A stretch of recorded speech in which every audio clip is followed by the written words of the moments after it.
North-South Connection Podcast Network. Welcome to the future. As you can see, maybe, I'm not quite sure, but it's time to enter the multiverse of fabulousness with Jonnie C. and Keithie Langston. Keith, how the hell are you? Oh, I'm doing fantastic, Jonnie. How about yourself? Oh, I'm okay. I got a rash on my balls. Oh, that's unfortunate. Should I No. send you any kind of ointment or a balm or anything like that you can use? Well, I'll tell you what that was a random movie quote, okay? So I am one of the 10 people on this planet that like the film Dead Man on Campus.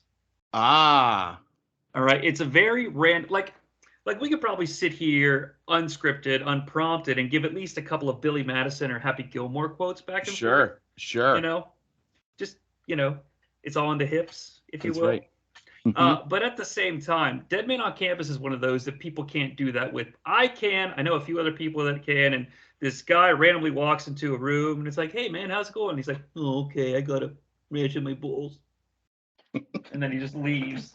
I actually, when I was in college, I was the film and video coordinator for the program council. It was like our student union thing, and Sure. I showed Dead Man on Campus, which was kind of funny, ironic that it was like a college-based movie about a roommate, them having to try to get a roommate to kill themselves so they could ace their semester and stuff like that. So Never get made today. no, absolutely not. No. But yeah, it was that was a fairly big hit as far as people coming to the movie to watch it. So yeah, I look back at that movie fondly, but I do not know the quotes as well as you do. I will give you that. No, it's also it's one of the random occurrences of Mark Paul Gosselaar being awesome. Like I think Hmm. he's great in that movie. I Yeah. still think it's a missed opportunity. They didn't. It's a pity that this whole requel. By the way, there will be wrestling on this podcast. Okay, we'll get there. It's the Eventually. multiverse of fabulousness. So this is some other Earth out there. If the requel reboot thing hit like 15 years earlier, Hmm. HBO should have hired back all the actors from Saved by the Bell, and they should Mm. have done an adult version on a soundstage with a studio audience where Hmm. like Kelly comes home late and Zach's like telling the woman he's cheating on with to hide under the bed, and Kelly's like, "Zach, why does it smell like perfume in here?" And Zach's like, um, sometimes I wear your clothes. And the audience would ha ha ha ha. But it needed to do like a real like, and there's nothing funny about that scenario. Okay, what he's trying to do is hide. All I'm saying is that in adults, Saved by the Bell kids doing adult shit, having adult lives where they still have no consequences. At the end of the episode, Kelly would have been like, "Zach, if you Yeah. just would have told me, we could have had the threesome a long time ago." And then he'll spike the camera, you know, Right. and that's the end And then Screech comes out of the closet, like literally comes out of the closet. with It's just with the like, camera. yeah, and goes, I thought I was recording this. Well, speaking of recording this, what a Mhm. transition, Keith. You've set us up here in the multiverse of fabulousness. We traverse the multiverse looking for pop culture variants, usually centered around the world of professional wrestling. And since it is January still, um, I don't know when this is going to air or who's going to own WWE when it does air. But the Royal Rumble should be happening unless the Royal Rumble is made like illegal by the new owners or something like that. I don't know. Mm. Mm. Let's just outtime us 1 minute. Misinformation spreading is dangerous. Yes. Okay. Hmm. And the response to, like, I understand where people are coming from, but there was a lot of like just negativity because it's a foreign country that might buy the WWE. I realize Mm. with avoiding all geopolitics and things like that, that it's a public fund financed by the individuals who are responsible for instilling those types of things. But not everybody's like that. So it was like 1991 all over again. Exactly. I feel that I mean, if you're talking about an evil-ish type of place to run the company, I mean, let's just hope that the House of the Mouse stays out of it, and maybe they do sell to a benevolent country like Saudi Arabia. So I was hoping you gave me like no indication that it was Saudi Arabia. It's like that was a softball for you to just be like Disney's evil. So Oh man, no, I think yeah. I mean, I honestly I think if we're looking at somebody that's going to buy the company, my best guess is it's going to be probably NBC Universal. Yeah, They're already kind of in Comcast or bed with whatever. them. And yeah, Comcast. They're already kind of in bed with them anyway. And then that'll just be, and then I feel like at that point, they'll just go right back to the way things were 2 weeks ago, or 2 weeks ago as the date we're recording this, Right. We'll see. I would imagine that it would be in the best interest of the company and of any potential buyers not to get engaged with an announcement before Mania, Yeah. because I feel like that's just gonna hurt your bottom line one way or another. So, Yeah. since it's Royal Rumble season, today Keith and I are going to travel to Earth Fiction. We'll get there and book, like, I don't know if I'd call it the greatest Royal Rumble of all time, but it's certainly the world's first multiversal Royal Rumble. Now, I called our place Earth Fiction, Keith, and it's ostensibly because this is an Earth where the wars of sports entertainment attract all sorts of comers, athletes, politicians, fictional characters, because we're kind of in a fictional characters. We're like a Who Framed Roger Rabbit world where fiction is reality. Okay. Yes. So literally any fictional character you can think of is eligible for this competition, as well as some real world characters and, of course, professional wrestling. Now, I was really glad when I sent you the rules, Keith, that you didn't just softball it back at me and be like, Jonnie, it says here this match has to have a fictional character and a wrestler. I don't understand the difference. Yeah, no, I caught what you were putting down. I did. And I was like, all right, I went along right with it. I said, okay, I'm going to roll with this here. All right, good deal. So the rules specifically will be changing each match. So as opposed to having like a big construct of rules, we're just going to go match to match. Yes. And we'll do it snake style. Since we're in person, we might get it right, or I might not fuck it up. Do you want to go first? Or do you want to go second? I'll go first if you want. Sure. All right. So just tell us where we're at and who's going to be bringing us the action verbally. Okay. So we are airing live from the Maracanã Stadium in Rio de Janeiro, Brazil. Now, just so you know, the temperature in Brazil, Rio de Janeiro, around January is a nice balmy 87 degrees-ish. It's usually an high 80s, mid to high 80s. So I felt that an outdoor stadium would be perfect for all of our competitors in this pay-per-view. They would be able to spend the lovely week prior to in Rio de Janeiro, living it up in the bar scene, doing whatever, going maybe to the Jesus Christ statue, if you will. But for this pay-per-view here, we have our commentary team for this evening is, of course, our play-by-play announcer, Jim Ross, coming at you here live from Rio de Janeiro. Jim Ross here. And along with me is the greatest color man in baseball history, Mr. Baseball, Bob Uecker. This one time I remember when I was on the set of Mr. Belvedere, there was this one time that guy sat on his balls. Christopher Guest, I think, or not Christopher Guest, Christopher, whatever his name was, he sat on his balls. I don't know if you ever knew that. So we have Jim Ross and Bob Uecker are going to be out here, and Bob Uecker, thankfully, is no longer looking for Vanna White. So I can't find her. I can't find her anywhere, Gene. Serrano with the slug, just a bit outside. So, is this the same city in Rio de Janeiro where Pat Patterson won the Intercontinental Championship? Allegedly. Allegedly. Yes, I believe, yes, we're going to say it is. I don't believe it was at the Maracanã Stadium, but okay. We'll assume it's the same city, Rio de Janeiro. So I have gone a completely different direction. You're on the moon. No. Speaking of the moon, I got so lost last night, falling into a YouTube black hole of watching the Brian Kendrick say stupid shit. And I hadn't heard that the moon was a battle station. And I was like, look, you know how this shit spreads? Some guy at like Kent State University was really high one night and was like, you know what? You see that right there? That's no moon. That's a space station. And somebody was like, it is! And then it spread because that's just a Star Wars riff. Yeah. We're in Ford Field in Detroit, Michigan, by the way. I thought that's no moon. That's a space station. Well, that is what I was doing. I did a shit Alec Guinness. Oh, no, for a minute I thought you were doing Bill Clinton. I was like, that's a great Bill Clinton. I'll tell you what, man, that's no moon. That's a goddamn space station. Johnny, see the things that Hillary. happen in me. Hillary, take a look at this goddamn space station out here. I do have a copy of Primary Colors right here off camera. That's a great movie.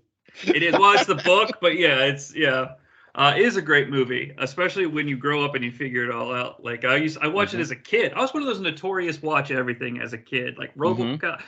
It's at Ford Field in Detroit, Michigan, ladies and gentlemen. Okay. Do you want it? Yeah. Do you need it? Let me feel it. But it starts off. Remember, Detroit, Michigan. Old Detroit. It starts with a graphic, and unfortunately, we've seen this too many times in reality. Picture of a police officer, and it says, "In memoriam, Alex Murphy." And that will play into tonight's happening. Okay. So we get our intro video. We're joined by my commentators. The very specific. I've been watching a lot of 1999 Raw, researching a project that's going to be coming to the new TNN, my personal podcast feed. And so it's Jerry the King Lawler and 1999 Michael Cole. Now, the reason I've done this specifically is because 1999 Michael Cole, rather than call the action, simply describes things that are happening or about the people in the ring.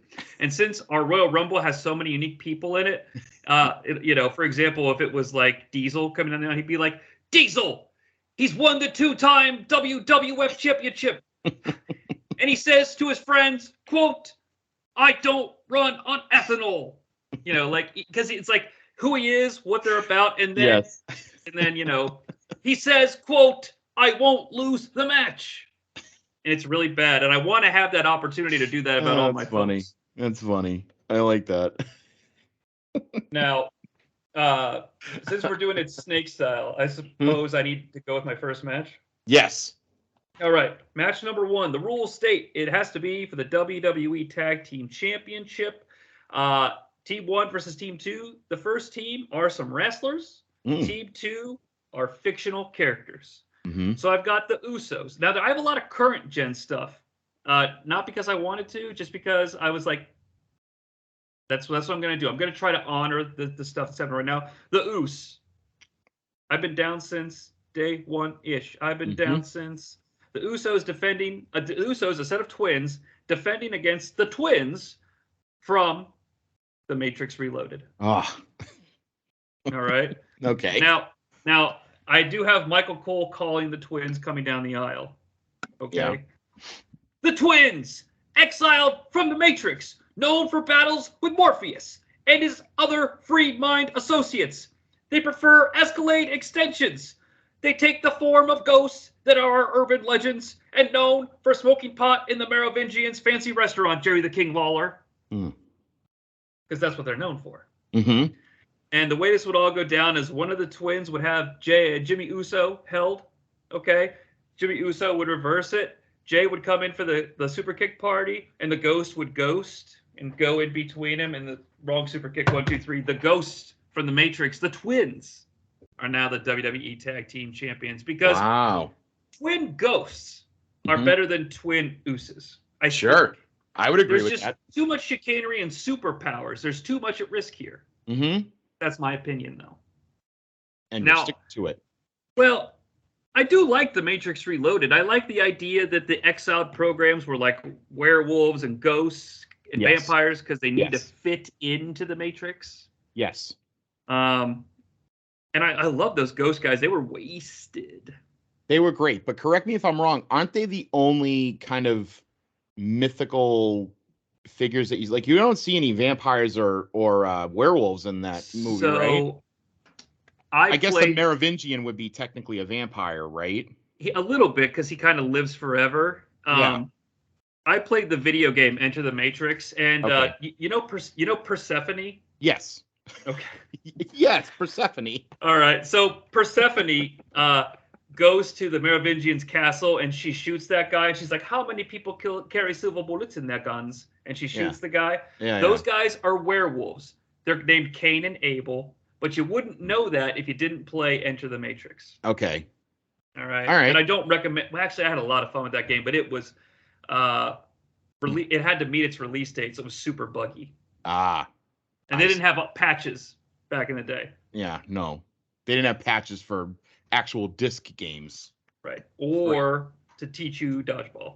That's right. No Patches O'Houlihan. Shit, that would have been a great entrant in the Rumble, Patches O'Houlihan. He could have managed at a minimum.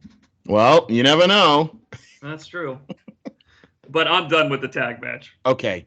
All right. So, my tag team title match, I went with a little twist here. I made it a TLC match. Okay. And for me, and for me, I went with they're a standard tag team in the day. I have the New Day, and in this case, it is Kofi Kingston and Big E Langston. Thank you. Who, although I think in the last one you said, "Don't call me Big E Langston." Well, I did. I was like, I don't. No, it's okay. Jokes. I was very upset when he dropped the Langston name, only because I had hoped that one day he would win the title and get the nameplate Langston on him, and then I could get that title with the nameplate Langston. But it's all right. It's funny. He drops the Langston part and then he wins the title. But anyway, so my matchup is the New Day with Kofi and Big E defending their championships with Xavier Woods in their corner against the team of Andrew the Athlete Clark and John the Criminal Bender, with Brian the Brain Johnson in their corner, the Breakfast Club. Now, if you think of it, though, you have Andrew Clark, who is a hell of an amateur wrestler. He knows all about it. He had a lobotomy and put on tights, so he's able to be a wrestler. And you have John Bender, the criminal, who I would say is the equivalent of a modern day Jon Moxley, if you will. So, wow. Yeah, I mean, right? I mean, I could see that happening. And of course, Brian the Brain Johnson he's the Alexandra York, the Bobby the Brain Heenan, whatever you want. He's their manager. I love the York Foundation. Yes. She's typing. So now, as you know, I like to put time of the matches on here. So this went 12 minutes and 16 seconds. It was a tough back and forth with all 6 competitors going through tables and being battered with ladders and chairs. Kofi had some smoke blown in his face by John Bender. So Kofi's climbing up the ladder. He's up at the top of the ladder. He's just about to pull the belts down. John Bender scurries up the ladder. He blows smoke in his face, possibly the smoke from the stuff that was in Brian's underwear. We don't know. And while that's happening and Kofi's trying to wipe this off of his face or whatever, Andrew German suplexes him off of the ladder. John successfully climbs the ladder. He grabs the titles, and as he's grabbing the championships, he goes, naked blonde walks into a bar with a poodle under one arm and a 2-foot salami on the other. She lays the poodle on the table. The bartender says, I guess you won't be needing a drink. And the naked lady says, they won! Ah! That's how they win the championship. Beautiful. I love it. And is their theme song Don't You Forget About Me? Of course, absolutely. Right, Don't you forget about me. Yes. I've been reviewing Dawson's Creek on the new TNN, and they have a Breakfast Club themed episode. And I remember watching it. I'm not there yet. I'm like a few episodes away, but I remember watching it and being like, this is great. This is like meta. Like this is, because Joshua Jackson's like, hey, I like that Breakfast Club movie. That Emilio Estevez guy was in those Duck movies. And I was like, mind blown. Of course, that happens like every 5 minutes in any movie now. But it's like at the time, I'm like, what you've done is you've made a little kid happy. Yeah, you and I had a little back and forth about the Dawson, and you were asking me some questions. You were like, did you ever watch that? And I was like, no, I feel like that was a little past my time. But then I told you that I was a big fan of the OC, which I think kind of made me fall back a couple of steps. So I don't know. I have to go back and look at when the Dawson was really out and about, as if it was around. But yeah, no, I remember when I went to college, a lot of people still watch Dawson's Creek. They still watch Party of Five. Those are like the big shows that everybody was watching. So the OC's like the hustles grab your guns. Yeah, yes. Waste a ton. Yeah, that was. Isn't Jason Schwartzman the drummer for Phantom Planet? California. Like Jason Schwartzman, like the actor?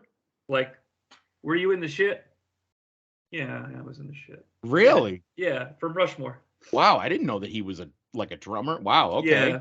Wow. Yeah, one of my high school friends. Well, I mean, I mean to call him a high school friend. He'd certainly be my friend if he showed up on my doorstep now. But he was a big music guy, and I remember him telling me Jason Schwartzman was the drummer of Phantom Planet, and then Phantom Planet got they sang California was a thing, and then it became the OC song, much like I don't want to wait. It was like already a song. I don't want to wait. Nobody's here for just the wrestling, though. No. Well, this is why, this is the multiverse of fabulousness. Well, there's 85 other shows on the North-South Connection Podcast Network that you can now watch here on YouTube. They talk just about wrestling. That's right. Yeah. Wrestling is a conduit to to a different and unique conversation. Absolutely. Good transition into our next matchup.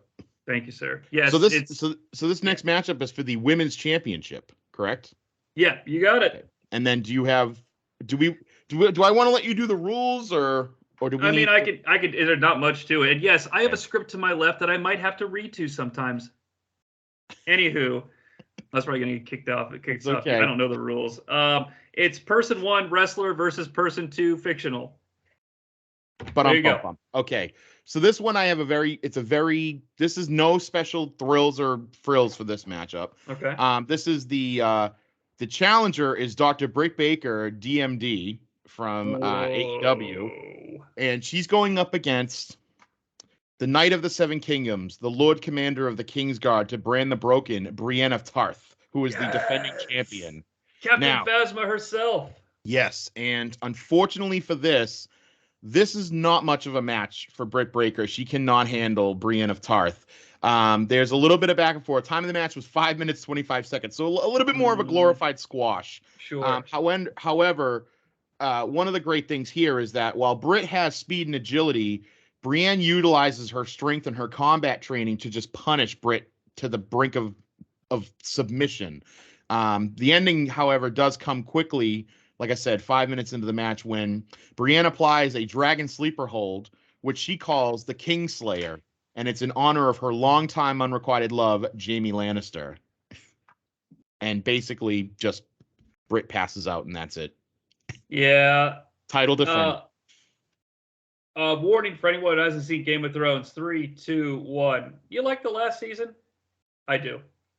I like a lot of parts of the last season. Yes. Okay. There's some things though that I kind of got aggravated with of the last season, and I think some of them are things that like most people complain about. But no, overall, I liked it. The only thing I wished is the best episode of the season. It was all filmed in pitch blackness. It was like, very dark. And I go, that's the only thing that sucked about it. It was like such a great episode, and then I didn't like how Jaime ended his run.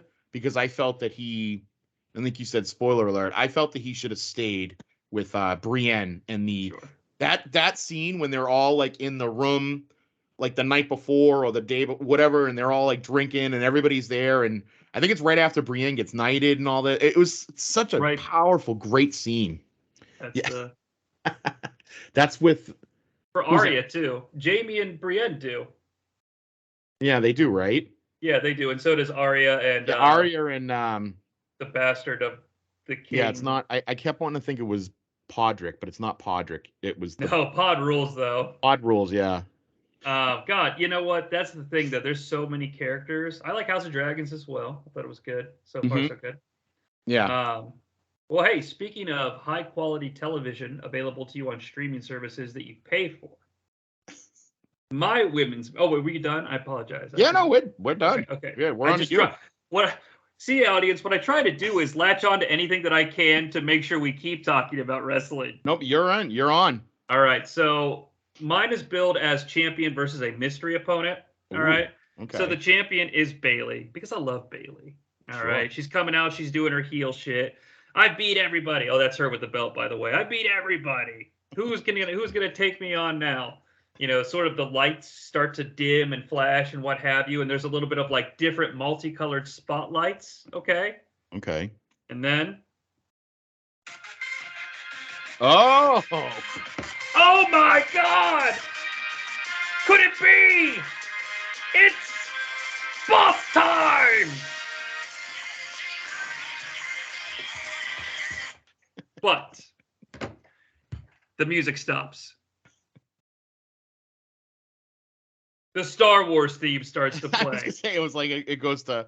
And out comes Casca Reeves Mm, in full Mandalorian armor. okay. All right. Wait, that's not who I thought it was.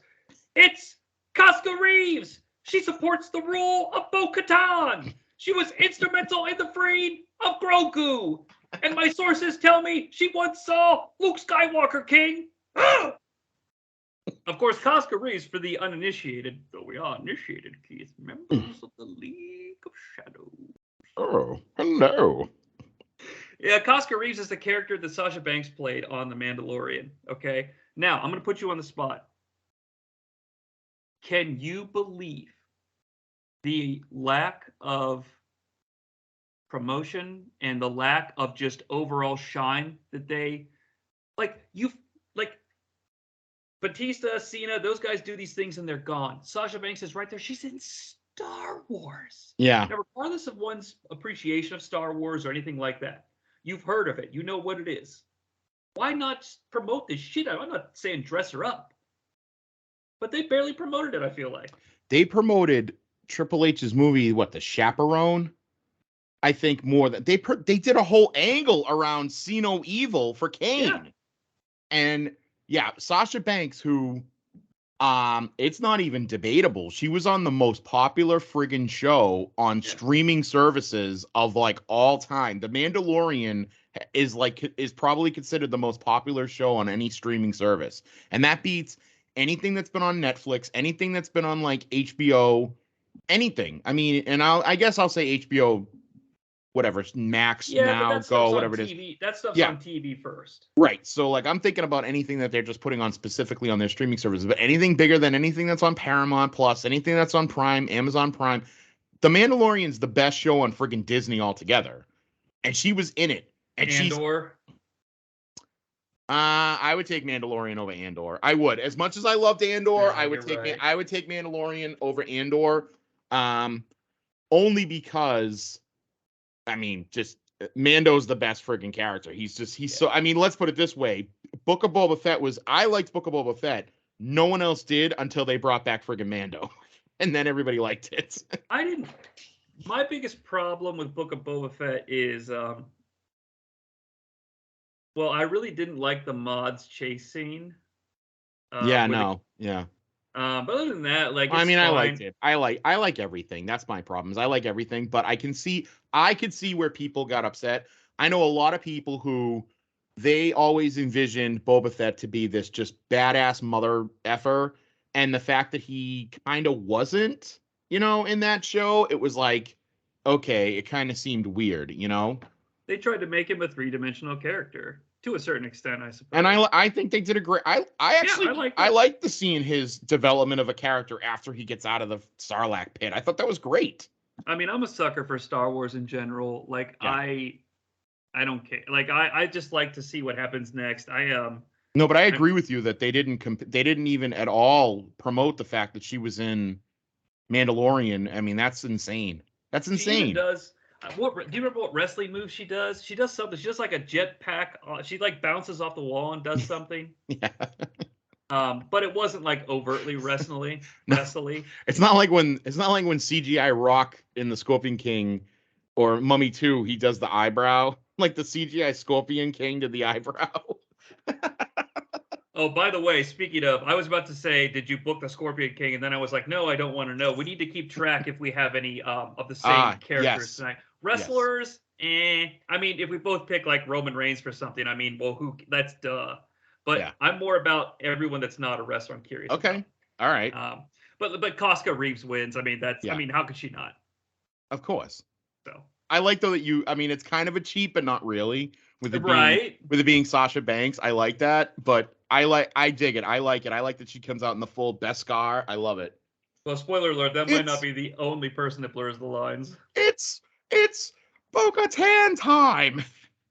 It's Bo-Katan. It's Bo-Katan. Are you excited for Ahsoka? Yeah. I'd like to see some footage. I will tell you that Rosario Dawson she's high on my list of like women I will forever be in love with. My number one is always going to be Charlize Theron, and I mean it might be Rosario Dawson for number two. I mean, I love her so much, so anything she's in, I'm like immediately all in on. So I like Amy Adams quite a bit. You know, I feel like she's like a chameleon. You know? Yeah. And you know, I appreciate when she showed up with stuff, but then she did like a Pitch Perfect Lois Lane, like a Lois Lane that's figures out who Superman is in 4 days. Yeah. And I was like, great. Okay. Let's do it. I mean, like, let's do it. Like, that's a great way to do Lois. It's not how the comic goes. It took her like 35 years to figure it out. True, but she is written really well now as like a Justice League level threat when it comes, and that's what's interesting too is that you think about this stuff like Superman catches a criminal, right? Well, Superman stops Lex Luthor from doing something. Lois Lane can gather the evidence to like make it legally binding in a way. Yes. Like it's just there's different types of power, You mean like so that it erases all that Superman Returns nonsense where, Lex Luthor's in court and Superman doesn't show up to testify. Jesus Christ, I hate that movie. Oh God, I could do it. Maybe I should do that on Junk Man. Maybe. God, it's so long though. I couldn't take that many notes. All right, so match 3. This is you. Yes, is you. It's for the WWE Undisputed Champion, and it's a fatal, very fatal 4-way. Oh boy. Very fatal, Keith. I promise you. It's all coming together. Person 1, a wrestler. Person 2, a living celebrity. Person 3, a fictional character. Person 4, a living athlete. Okay. So, as we brought you news at the beginning of our program, this show is dedicated to the memory of Alex Murphy, who was, of course, scheduled to compete here tonight in the Fatal 4-Way match. The match will continue as planned as a way to honor Mr. Murphy, who was killed in the line of duty earlier this week. And we honor him here in his hometown. And now for your entertainment, we present this next match. Out comes Roman Reigns, the Tribal Chief. Down. His first opponent, a living celebrity, hot off of his win for Best Supporting Actor at the Golden Globes, Keithie Kwan. Wow. From the Goonies, yeah, Indiana Jones and the Temple of Doom, and of course, Everything Everywhere All at Once. King, that's Alpha Waymond, Short Round, or perhaps Data, sources tell me. All those things. And you know what? That's an on-the-fly booking. I had someone else here, totally skippable and replaceable. I love me some Keithie Kwan in his speech. I don't know this guy. I mean nothing to him, etc. But Doom is my favorite. What kid didn't want to be Short Round? Sure. Hang out with Indy. I am a sucker for stuff like that. Like Dick Tracy, like cool guy with a kid sidekick. Now it can be done the wrong way, but Short Round is good. The kid's good because it's a Disney movie. Anyway, going up against originally scheduled Officer Alex Murphy. And the fourth athlete, a Birmingham Barons variant of Michael Jordan, coming out with Vince Russo as his manager. And at the beginning of each match, Jordan unsheaths the bat like a sword and hands it to Russo, and Russo holds it at ringside because he's the Batman, so he watches the bat. This match is a thriller. Okay, Keithie Kwan gets the upper hand because it's a fatal 4-way. You can't be disqualified. He sneaks out pinchers of power and gets it onto Jordan, crushing his throwing hand, and he's down for the count. Him and Russo leave. All right, because Jordan's hand needs to be repaired. Roman hits the Superman punch on Keithie Kwan out of nowhere. Then the lights go down. Some.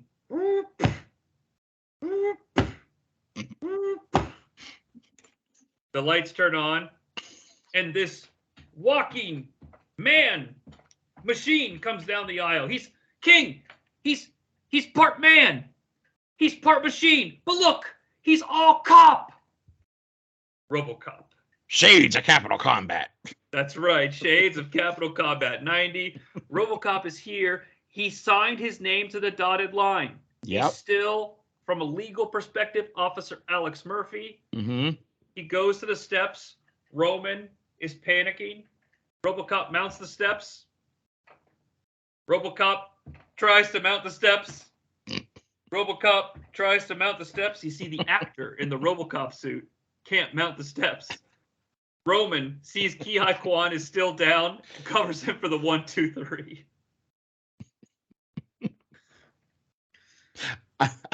Excellent.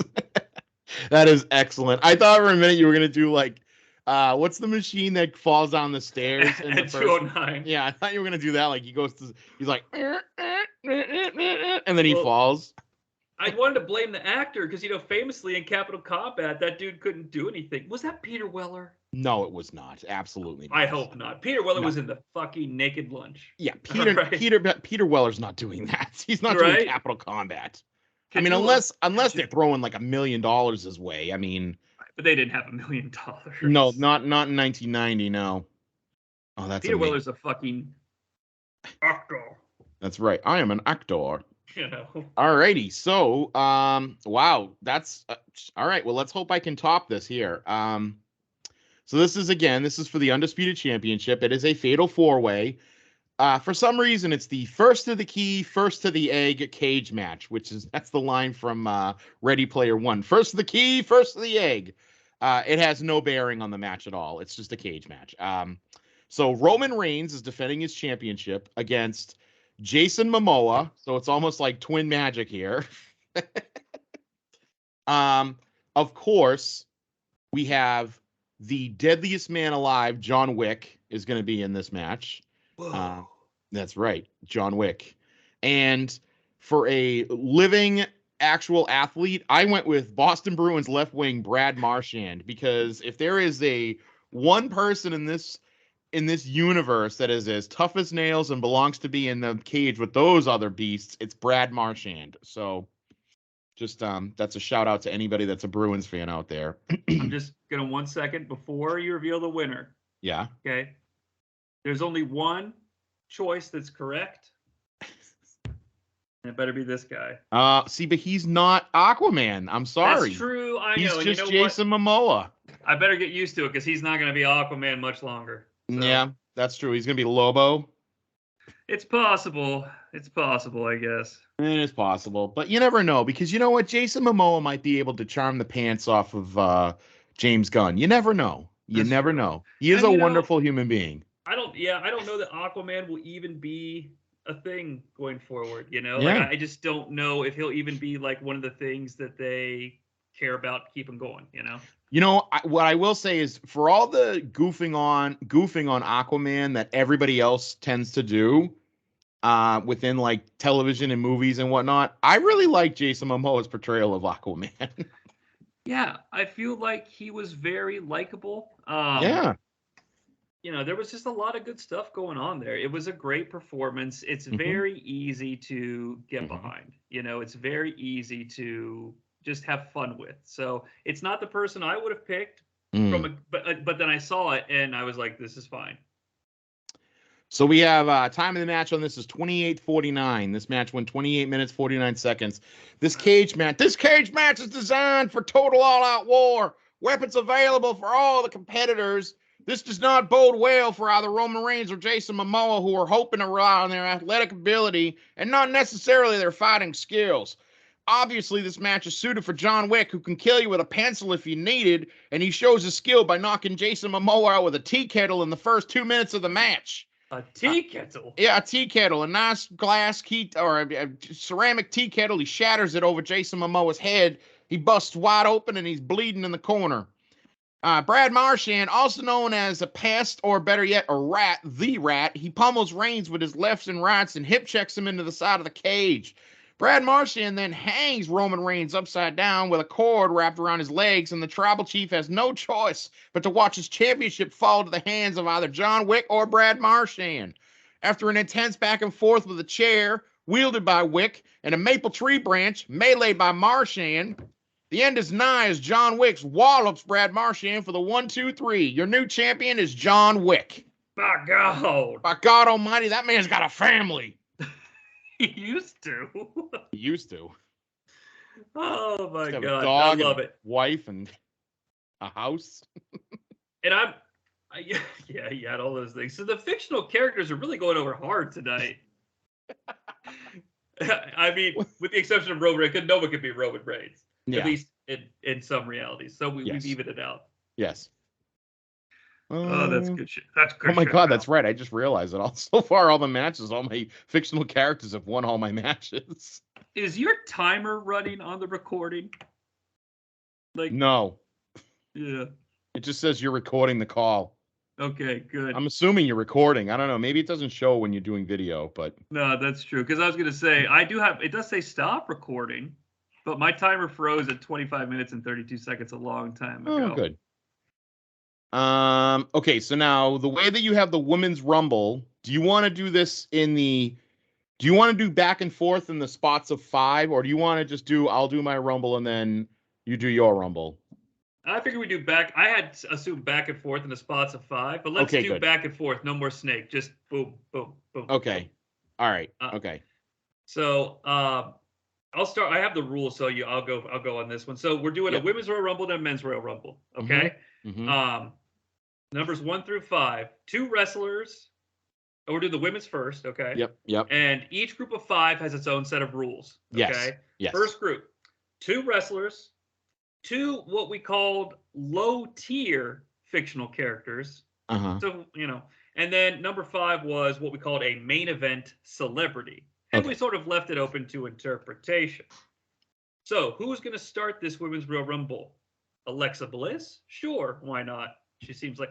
I saw this great meme going around. It was like the number 1 entrant of the Royal Rumble and the number 2 entrant in the Royal Rumble are both the number 1 entrant in the Royal Rumble. Yes. And I was like, yeah, obviously. Obviously.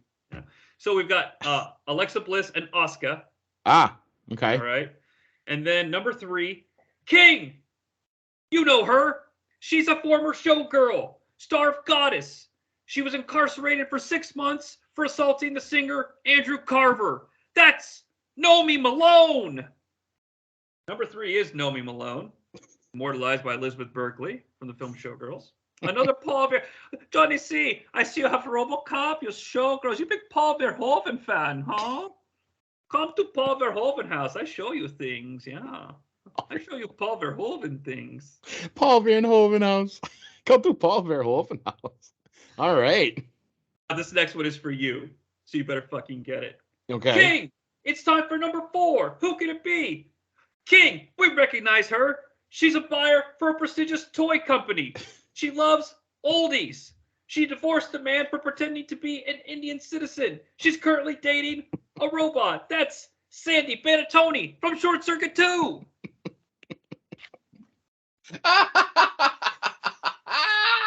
Pretending to be an Indian man. Yes. Because you got to assume she marries Ben Javari. They get divorced, and she ends up with 5 because he's just like, whoa, input.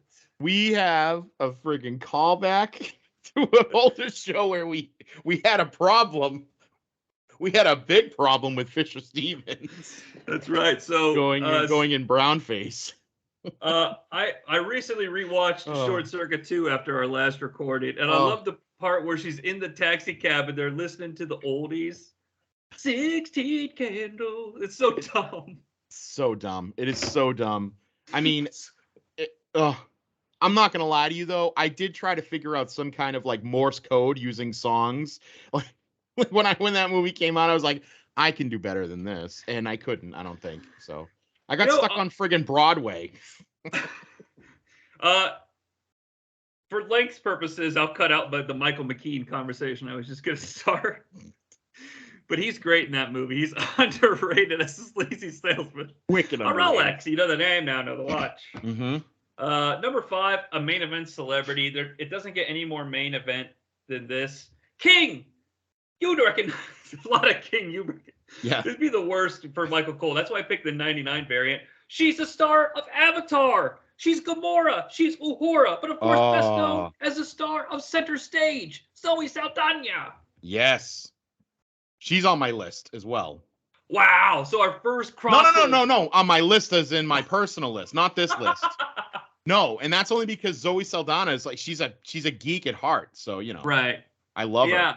I like Henry Cavill for the same reasons. I don't know if you and I we'll have to see. Like you said, aside from wrestlers, we'll have to see who we have. So for sure. Okay.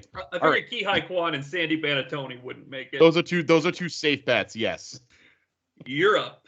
Okay, so my number one, Becky Lynch, the former WWE Women's and SmackDown and Raw World Champion. Becky Lynch is in there. She's going to be, she's in there to drive this show, to drive this match. She's going up against number two. This is my big time main event celebrity. Oh my God! Good God Almighty! Look at who that is. That's the star of G.I. Jane. That's Demi Moore. Demi Moore comes out, and she comes out shaved head and all. She actually has a wig on, and she pulls the wig off, and the hair's gone. I like Demi that. Moore and Becky Lynch back and forth for the good first 60 minutes or 60 seconds, 90 seconds, whatever it is or so. 60 minutes back. Now, coming out number three, here is Anel Dupuy de Soto, who was Daryl Hannah from the 1989 movie Steel Magnolias. She's a replacement for Shelby Eaton, who was Julia Roberts, who's out due to her diabetes. She's got the glasses. Yeah, that's right. She comes out praying to Jesus with her Bible, and she jumps in there to mix it up with the other two. Now, who's this at number four? Oh, my God. Could it be? It is. Everybody listen. This is Laverne Hooks, Marion Ramsey from Police Academy. She comes out. She's all timid. She barely makes it up the stairs, and then she just goes, quiet, and she starts screaming at the other three women in the ring and starts going nuts with beating them up back and forth with some of the moves she learned from Leslie Easterbrook. Very nice. And number five, I have Jade Cargill comes out. So a nice AEW mainstay. Jade Cargill comes out to get into the mix with this here. So TNT champion. Mm-hmm. I like that. Yeah. I realized an error or a depth in my film catalog.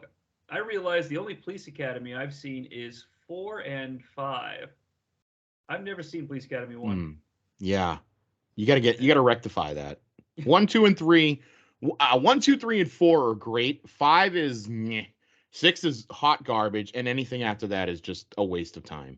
When we did a WCW Must Die, there was an episode where a sign in a fan in the crowd had a sign that said Police Academy 5 equals best movie of all time. And so I, of course, stopped the podcast dead to review the film because I stopped watching Thunder and I was like, I have to go watch Police Academy 5 so I could comment on the sign. And it was awful. Assignment Miami Beach. The only good thing about that is, what's his name? Renee. Oh shit! It's the guy that's the main villain there in that. That he's in. James? Yeah, Renee Auberjonois. Yeah. From Star Trek. Yes. Yeah. Yes, he's in it. So I like. What about Punky? Oh, Punky. Hello, Punky. Oh, Punky. Punky, come to Miami Beach. We've got the same. Oh, Punky. You gonna watch the Night Court reboot? Of course. I can't wait. Night Court was one of my favorite shows growing up. It's on Freevee. I'd never seen it until a couple days ago. So good. It's Dude, so that good. second episode with Michael J. Fox and Santa Claus. I mean, I don't know if you're familiar. Good. Like, yes. That's a great episode. Yeah, it's so good. Night Court was so good. It was such a good show. I mean, I don't want to say it was underrated because it wasn't. It was highly rated. It was definitely, it got a lot. I mean, I think John Larroquette won, I think, like 2 or 3 Emmys, if not more, for his portrayal as Dan Fielding. I mean, it's just amazing. It's amazing. It's a shame that we lost 3 people. We've lost Harry Stone, Marky Post, and the guy that plays Mac passed away. Like I think he just passed away last year. And it's just a shame I don't know that I've gotten to those characters yet. I'm trying to. No, you haven't gotten to Marky Post and you haven't gotten to Mac yet. If you're still in season 1, you haven't yet. But I was surprised how much not turnover, but like it takes a couple of seasons to get the cast that's sort of unique these days, I feel It is. And it's because happens, but it's because the original public defender, I forget who it is, but it's like a middle-aged white woman, and then it's not. Yeah, but she was like a big deal actress at the time, and I think that when they landed her, it was almost like she might have been. I think she kind of thought that she was going to be like the star of the show, And then they realized real quickly that the star of the show was freaking John Larroquette, really. Yeah. And if not, it's Harry Anderson. And so she left, and then they replaced her with another. Yeah, Ellen Foley. Ellen Foley was the first public defender, and then they replaced her, and then that woman left, and then it was like they had like another person who was in there who was like his like his clerk, and then Yeah. of course, like Selma Diamond was the first bailiff with Bull, but she passed away, so they replaced her with another old woman. Look, and hey, she died. Did she pass away of lung cancer? I think so. And okay, then I didn't know if that was a character or if that was real. Like no. I think she did pass away from lung cancer. But then when they replaced her with another older woman, and then she died. Like a year. I know it's sad, but she died like a year later. So then they went fuck it, and they hired like Marsha Warfield, who's still with us. Yeah. Well, because Marsha this is all connected to wrestling, people, because Marsha Warfield is mentioned in Suburban Commando that I just watched for the new TNN podcast, and I was like, Marsha Warfield, who is that? I forget, and I was like, oh yeah, that's Roz. She's the fucking Mr. Ramsey. Oh my God, she's the fucking balls in that show though. Oh yeah, God, it's so good. I'm so glad that people are still watching Night Court, and it's gonna make a comeback. I'm excited for it. You know what my favorite part of Suburban Commando is now, having just rewatched it? It's at the end. Is it the end? It's the end where I realized that the Margie that hooks up with Hulk Hogan kind of looks like Linda. And then it's the Linda end, Hogan or Linda McMahon? Linda Hogan. She's dressed all like sexy, okay? Yeah. And she gets out of the thing, and Christopher Lloyd's like, "Hey, I know you." And then he's like, "Huh, look at you, you're dressed sexy." And then he looks back at Shelley Duvall, and Shelley Duvall's like, "I'm still me. I'm still Popeye's girlfriend." Maybe the most unique person on the planet. Oh God, yeah. Have you seen Shelley Duvall lately? Yeah, isn't she like? I mean, she's old. She's had tough times. I think she has. I shouldn't say anything, but I will say my favorite part of that movie that I just noticed on a very recent rewatch is so when they blow up his spaceship, when the with the General Zod there character, whatever it is. Yeah. Did you notice that Christopher Lloyd's car was in the garage that they blew up the spaceship in? I did not. And the spaceship blows the garage apart. And then in the end, Christopher Lloyd is still driving that car. Is it maybe a different car? Because I feel like there's a passenger seat door. Because Shep rips the door off and he's like, "You got the keys now, dude."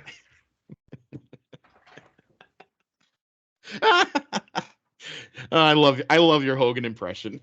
Well, I'll tell you what they do. You know what I like about doing the video, if we make the video, is that you can see like what it takes to do the voice. You can't just sit here and be like, "Oh, hey, dude." No, you got to, "I'll tell you what, dude." You have to live it. Yeah, you should see when I do my Savage impression, and I'm just like, "Ooh, I gotta tell you what's going on right now. I gotta understand. Things are happening. It's more about a character. Things are happening left and right. I got something to say. Take this, Elizabeth. Take this belt. You just give me a piece. Take it and go. Take it and go. Okay. Yes, take it and go. Take it and go. Take it and go. That is such a you have brought that back. You have brought that into the forefront because everybody does. Everybody does. I could beat you 1, 2, 3. That's okay, but nobody says do it again. This is what makes you tick. This is what makes you tick. I love those. Dude, Savage in 92, 91, 92 Savage is the best. He's the best. He's the best he's the best promo wise. But getting back to now, is it my turn? No, we're gonna just go back and forth lest it get confusing. Yeah. Okay, so you did your next 5, right? I didn't do the one that has athletes, 6 through 10. Okay, you do it or I have to do it? I need to do it. Okay, go ahead. Yeah. All right. 3 wrestlers, 2 living athletes. This one's not as fun for me, but I wanted to get some athletes out there for folks. Bianca Belair. Natty Neidhart. Sonya Deville, who I think they totally dropped the ball on. Serena Williams. Okay. In Wonder Woman armor. Ah. I like that commercial. And then I didn't want to do the female athlete that everybody probably thought I would do. So I saw in the news this Alyssa Thompson girl who's like 18 years old and just got drafted. Mm-hmm. And I remember there was a girl in NXT who looked like she was very promising when watching a Rumble. And she was very small and tiny. And she was like an athlete, like she was on like some show or something like that. And she was doing all sorts of gymnastics. Her name was like Casey something, or I don't know. And I was like, oh, that kind of reminds me of that concept. I'll put her in there. Plus, she's a hot ticket news item. So, you know, you have to tap into the cultural zeitgeist, you know. Sure. I'll probably Zeitgeist. forget about her tomorrow. So That's good. I mean, no disrespect. I just don't know much about the league. Yeah, that's okay. You know? This is very similar with this 6 through 10 for me as well. Just because, like you said, it's basically wrestlers, and then you're putting in some athletes. So I had number 6. I have Toni Storm. Number 7, I have Thunder Rosa. Number 8 is my first athlete is Lolo Jones, who's a former Olympian hurdler and bobsledder. Wow, that's a unique combination of events. Well, it was so she was originally a hurdler, and I remember when she finished the Summer Olympics, she was like, fuck it, I'm gonna go and play for the Winter Olympics. So she started training as a bobsledder, and I think she made the bobsled team. So well, look, that's the exact concept of Cool Runnings. If you're a fast runner, you can run down the ice fast, and then you can be taught to do. Yes. You know, I'm not trying to trivialize bobsledding. But if it happened in a Disney movie, it absolutely happened. And I think this athlete is the one you were having everybody expected you. I put Brittany Griner in. Is that your everybody? Yes, because I didn't want to like make any jokes. I'm not making any jokes. I just felt like putting her in there because I feel like this is like she would just be really confused as to what's going on. She hadn't been around for a while. She hasn't been following the product. She hasn't been following the product, and then she would just like immediately get eliminated. Well, not immediately. And then my last wrestler is Dewdrop. Oh, nice. Gotta get some beef in there, you know. Can't all be 125-pound women in there. Well, you got to do the spot where they're going to eliminate her, and then Dino Bravo comes out at the end and helps. Yes. That's my first Rumble, so that's, you know. So now, what are the rules for 11 through 15?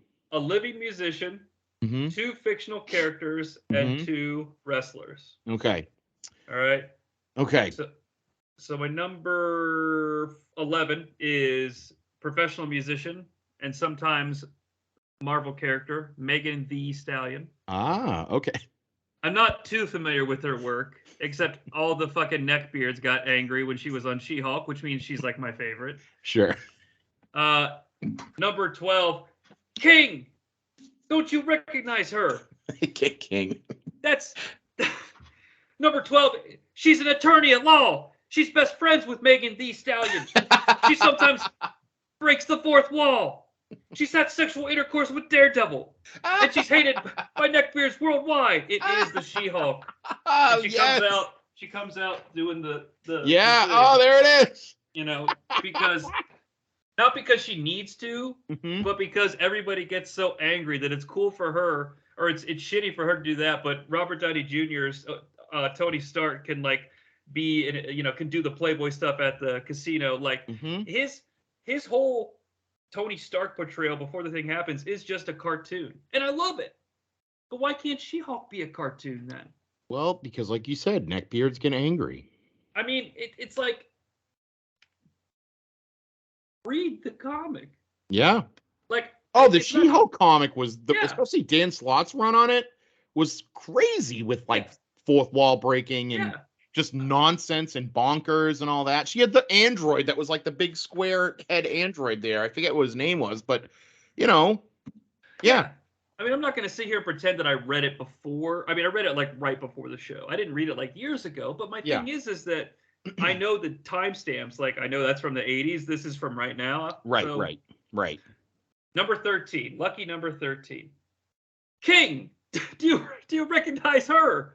I don't know. She's kind of old, Michael. True, but she's a sorceress. She assisted once in the destruction of Queen Bathmorda. She once turned into a goat and said, "Willow, you idiot. It's Finn Rizal." I recently rewatched Willow, and I've been saying Willow, you idiot, since I was a kid. Like even my mom says it to me sometimes. Oh, If it's I so say something funny. stupid, she'll go, Willow, you idiot. That's so funny. So I like Finn Rizal, you know. Sure. She's Obi-Wan. Like Willow is so interesting as a rewatch because it's really like it starts out as like really high concept, high fantasy, and then Val Kilmer shows up and it's like it's also a fucking comedy show. And yeah. Okay. I'm here for it. Is Willow on Disney Plus? The like movie the movie or the series? Yes. The movie is on. All right, Yes. good. I gotta watch it. I gotta rewatch it. I haven't seen Willow in probably since 1988. Wow. I mean that's probably how long it's been since I've seen Willow. Yet I've probably watched what was the one? What was the other one? What was the one that Tom Cruise was in? Legend. Yeah, with Tim Curry in that awesome Devil. Oh, so good. That makeup is so good for Tim Curry. Tim Curry's Tim Curry. I mean, you know. For sure. I do like Tim Curry. He's I was trying to think if there's like some Tim Curry I really like. I can't remember what it is off the top of my head. I mean, all the obvious stuff. I feel like I'm forgetting something. My number 14 is Maurice. My number 15 is Nurse BB. You love Nurse BB. I'm waiting for like I feel like there's that one person out there who thinks Nurse BB is ridiculous as me, and like and I feel like they're gonna laugh every time I say it. So I just want to show you this. That might have been what I was thinking of because I just watched the Knives Outs. I freaking love this movie. It's one of my favorite movies. Clue. Yeah, I love Clue. What blows my mind? I can't imagine going to see it in theaters and being like, and then your friend sees it and you're like, oh man, can you believe that Mr. Green was the killer? And then being like, the butler was the killer. Well, I can't. I would be so pissed if I went and it was the Miss Peacock version. That was it's the worst ending. The killer. I think it's just like a beautiful that they tried it. Yeah. Oh, of course. And there's no internet to spread the info. Nothing like that. What I wonder is, if. No, they probably didn't have. It probably wasn't that big of a. It wasn't that big of a movie to do. Because I'm trying to think of back in the day when you would go to a movie theater where they were showing film, and if they had like multiple canisters that were delivered with, so like in theater 1 it would be the mystic, this ending, and then theater 2, but maybe. But I also know that when Titanic came out and they were running it in multiple screens at that's right. What they had they had it all over. They had over. Yeah. Oh no, they had rollers up in the ceilings that they would run the tape through. And because my friend worked at a theater and he goes, yeah, when we were watching, like when we aired like Titanic, or like Beauty and the Beast, it was like some of those really, really big. He said they would take the tape and the tape would run, and so that's how they knew. Like they knew the times that like at 7 this movie would play here, at 7:10 it would start here because it took 10 minutes for the thing to go through and all that. So yeah, so they probably didn't do that, but I love that. Yeah, that's nice, great. That's fucking crazy. That's insane. Yeah. All right. What do we got for you? Okay, so who was your number 15? Nurse BB and Maurice. Okay, that's right. Okay, all right. So I have. So for my number 11 spot, who is this? Who is this coming down the aisle right now? Thank you for being a friend. Doom, doom, doom, doom. Travel down the world and back again. It's Rose Nyland. That's right. Rose Nyland coming down from St. Olaf, Minnesota. She comes out to give some, to do a little bit of Vern Gagne action out there for you folks. So Rose Nyland enters the fray. Number 12 coming out is I kept calling her Io Cherie, and then I realized she changed her name to Io Sky. So Io Sky. Either or, Io Sky, Io Cherie, whatever, however names you want. So she comes out. Number 13 is our musician, and all I can say about this is it's Sheryl Crow. Sheryl Crow is coming out, folks. That's right. Sheryl Crow, multi-time Grammy winner. Sheryl Crow is in the mix here. She's going to mix it up and make sure that everybody knows just how bad she can be. Now Rose is in trouble early on, as you can tell, because she's a gold. Yeah. So there's only one thing that can help her out at this point, and that's number 14. Thank you for being a friend. Oh, it's her roommate. Some may say her tag team partner, Blanche Devereaux's coming down to help you out, baby. And Blanche Devereaux makes her way into the ring with her purse and starts walloping people left and right to help out her friend, her dear sweet Rose. And number 15 is the queen of the queen of wrestling or whatever, Asuka. What does she call herself? Like the Queen of the Orient or the Empress of Tomorrow? Because that's a badass title. Yes, the Empress of Tomorrow. Asuka comes out, so Asuka's out there at number 15. My favorite Golden Girls episode, like I haven't seen all of them, but I watched a lot during COVID and stuff like that, is the episode where the mean lady that lives in the neighborhood dies, and they have to go to the funeral home with Mr. Pfeiffer. Yes, Mr. Pfeiffer. Like, Mr. Pfeiffer. Yeah, no, the P is not silent. Oh, yes. and fucking Dorothy is like, she knows those are like, really? And I like when he goes, "Oh, are you planning ahead?" And he looks right at Sophia, and she's like, "Take it easy there, Pfeiffer." I fucking love that show. So I don't know if that's like a universally loved episode, but it hit hard the first time I saw it. Oh, sure. It hit hard. I was laughing my ass off. Every episode of that show hits hard. It's so great. So now we're getting into, okay, we got some more wrestlers, more athletes. 16 to 20 is one main event fictional character. Mm-hmm. All right. Yep. One main event wrestler. So business is definitely picking up. One athlete and two wrestlers. So number 16, King. Who is that? King, don't you recognize her? I think you need glasses, Cole. I don't, because I know her. I know her from anywhere. She's one half of one of the first Force dyads in generations. She's heir to the thrones of the Sith and Jedi. She has a complicated relationship with her friends Finn and Poe, and again, for some reason, she makes guys with tiny dicks really angry. That's Rey Skywalker. Ties with tiny dicks. Oh, boo. And I tell you, I like Rey. It's not her. It's not the character's fault that they wrote Episode 9 the way they did. No, and I'll tell you right now, I hope Daisy Ridley gets some work. Like, right? Yeah, I think she's fantastic. I love her. She's adorable. Absolutely. I have like zero problems that she beat Kylo Ren on Planet Starkiller because number one, he's leaking blood. Yeah. And what I love about Kylo Ren is that even though he killed Han, he's still completely conflicted about it. So he believes he's a full dark power, but he's not.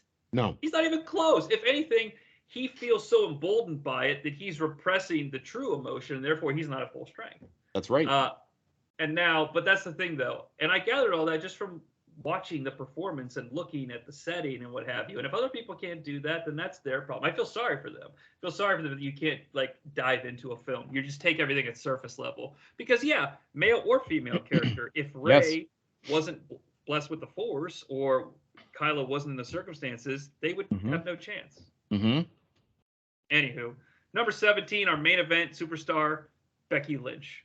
So we got a big Becky Lynch-Rey standoff. Yep. All right. Ooh, I like that. A Rey and Becky Lynch standoff. I like that. That's right. They do the. Yeah. That's me pointing at the WrestleMania sign. Yeah. Actually, I hope they don't point, but I can do the standoff. Okay, so number 18 comes after 17. King. She's even brought her manager, Bella Lugosi. It's Carrie Strug. Oh, wait. Bella Lugosi. Bella Lugosi. What's that guy's name? Bella Caroli? It was like Belloc. No, Belloc is the guy that is in Raiders. No, that's Raiders.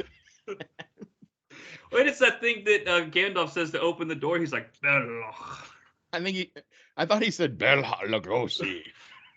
Carrie Strug. Oh, poor Carrie Strug. This is her doing the lady with the broken ankle. Yeah. Oh, Carrie Strug. I'm happy I won. Bella Caroli. Yeah. Caroli. Bella Caroli from Hungary. Carrie Strug was a Carrie. Carrie Strug's a goddamn American hero. All right, let me tell you. I'll tell you right now, Carrie Strug for Tucson, Arizona.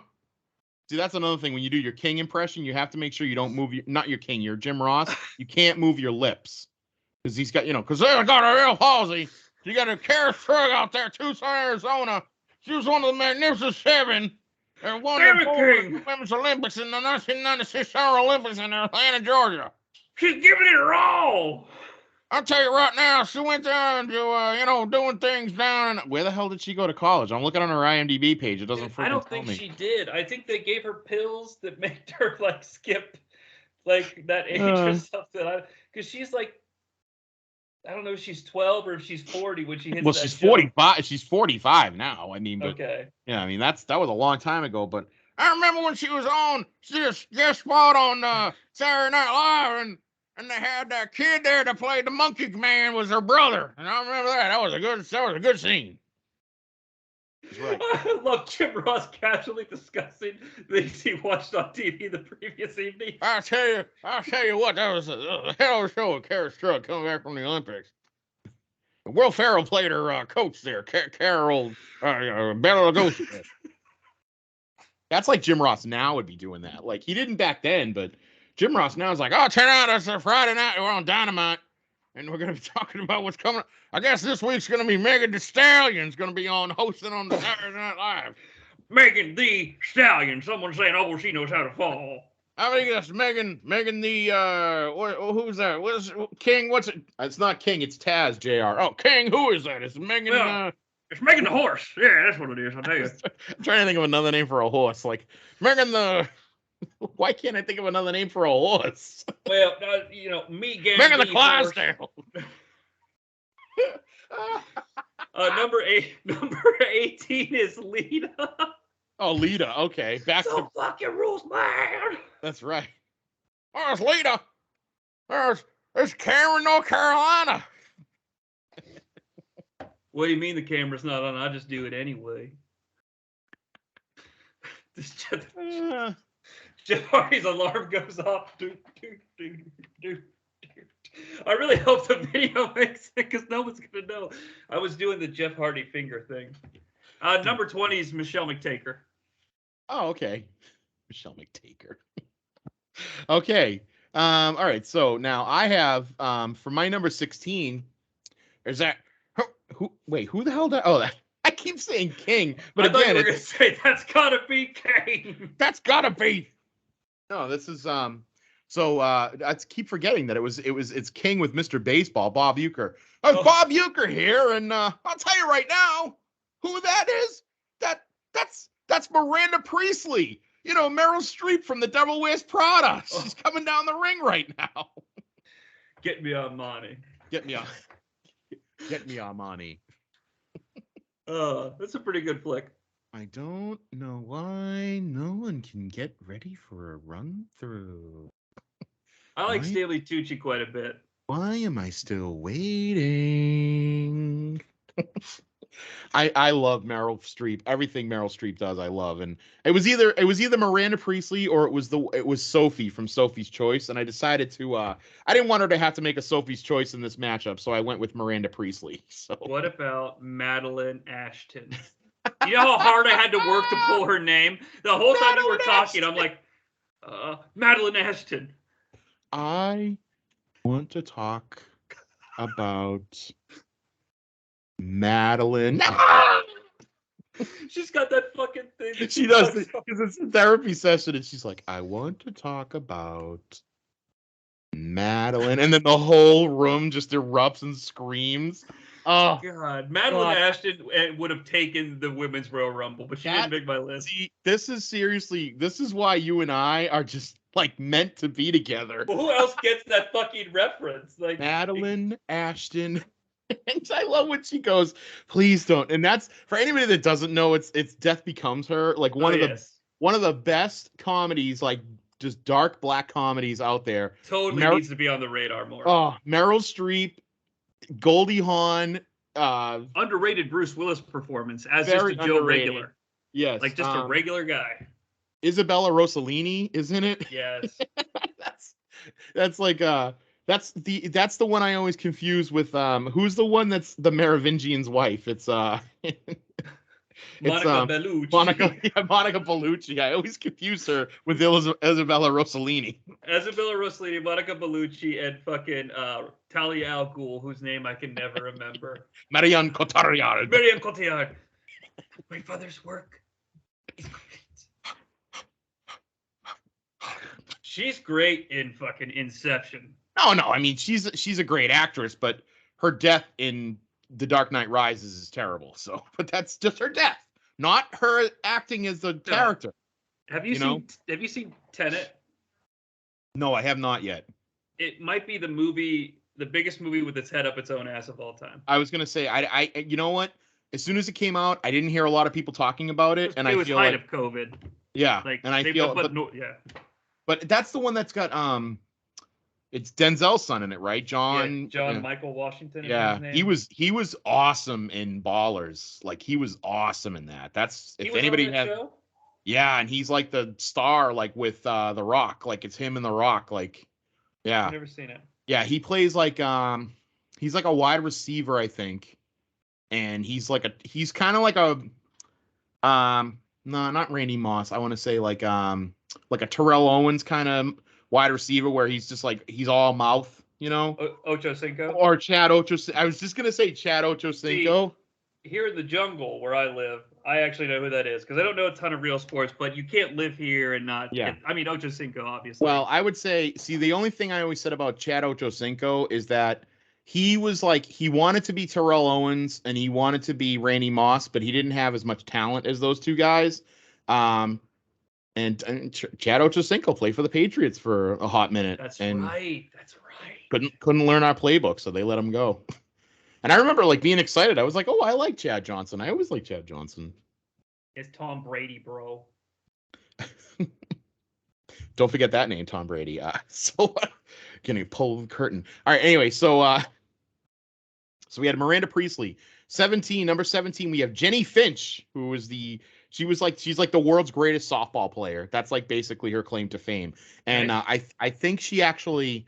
I want to say she struck out like either Alex Rodriguez. She struck out like a Major League Baseball player, and it was like one of those things where like the guy like didn't even take his bat off his shoulder. It was just like what type of pitching style does she use? Overhand or underhand? No, she did the underhand, but she's like she could throw like gas, like with And I didn't mean that as any. It's always been interesting to me that the games are that's one of the key differentiators in the game, of course. Yeah. And I always wondered why, but yeah, I would assume your arm like lives longer if you do the underhand. You know what? I don't know. I don't trauma know every time. Yeah, like I don't know if it necessarily does. I think it's just I don't know why I don't know why they teach them how to do that because it's not like a slow pitch softball league where they're just like high arch and stuff. Like they're pretty nasty. Like they have movement and stuff. Like so they're still throwing like freaking curveballs and shit like that. It's crazy watching like some like when you get into like college and you watch like college softball, like those girls are no joke. And I always talk about this with my brother. I'm like, I think you could definitely friggin' put some of those girls in Major League Baseball. Like have them start off as like relief pitchers or something and see. Absolutely. But I don't know. A whole different skill set if you're on the pitching style. Yeah. Like it would throw the league through a loop. Those hitters, the whole new style. And I just looked it up. It was the 2004 All-Star Game. She struck out Albert Pujols, Mike Piazza, and Brian Giles. And Brian Giles says he never even touched a pitch. Her fastball was the fastest thing I've ever seen. There you go. Yeah. I mean, just throw it out there. So Jenny Finch was my number 17. My number 18 was Nikki Cross. Okay. Number 19 is Mercedes Martinez. And then number 20 is Charlotte Flair. That's the old Charlotte song. I love Charlotte. Yes. She rules. Yeah. Okay, now we're getting to some insanity with this next one, Keith. 21 through 25. Mm-hmm. One living political figure. Ooh, yes. Who wants to touch that? One wrestler. One adult film star. Mm-hmm. One musician. Mm-hmm. and one cartoon character. Okay. My number 21, King.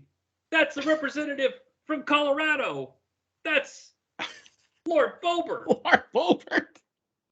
The woman who's she would single-handedly set back the women's movement by over 100 years. Wait a minute. She has a microphone. Let's listen in. This is for all the women who want to be me and for all the men who come to see me. I thought you were going to go, excuse me. Excuse me. She goes, like, are you ready for the grind? But she refuses to do it. All right? Yeah. Mm-hmm. And she says that I know you all want me, but I'm not going to sully myself by wrestling in this match. Oh. So I have a hand-picked superstar representative. Okay. Out comes Lacey Evans. Oh, all right. Because they should be friends. Mm-hmm. And so Lacey Evans takes her place. Because even though I wanted to make fun of her, well, I want to make fun of both of them, but I'm going to leave it at that. Okay. Number 22, Carmella. Ah, Carmella. What did Carmella do to herself, Keith? I don't know. The same thing that every woman tends to do to themselves, which is just ruin what is, just let themselves age beautifully, naturally, and you'll be fine. Like, I'm not trying to be mean, but like, I threw on an old SmackDown that I went to. I went to a SmackDown show, and it was the day after she won Money in the Bank. Mm-hmm. And I was like, oh, I haven't watched this since I was there. And she looked so different. And I felt like right here for her, I was like, oh, you poor woman. Like, the world has done this to you, to where you feel like you had to do what you've done. Mm-hmm.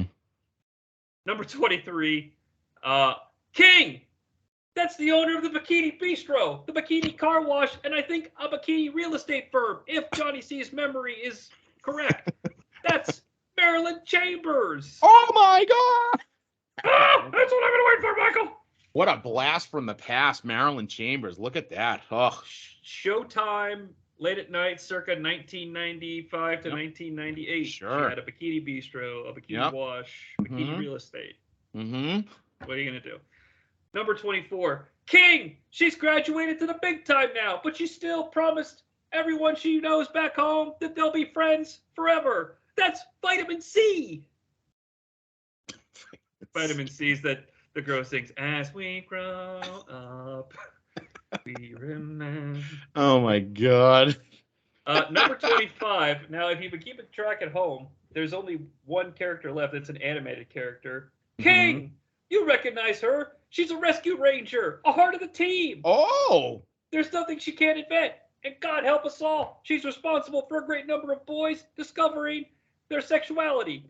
But how will they get her over the top rope, King? It's Gadget.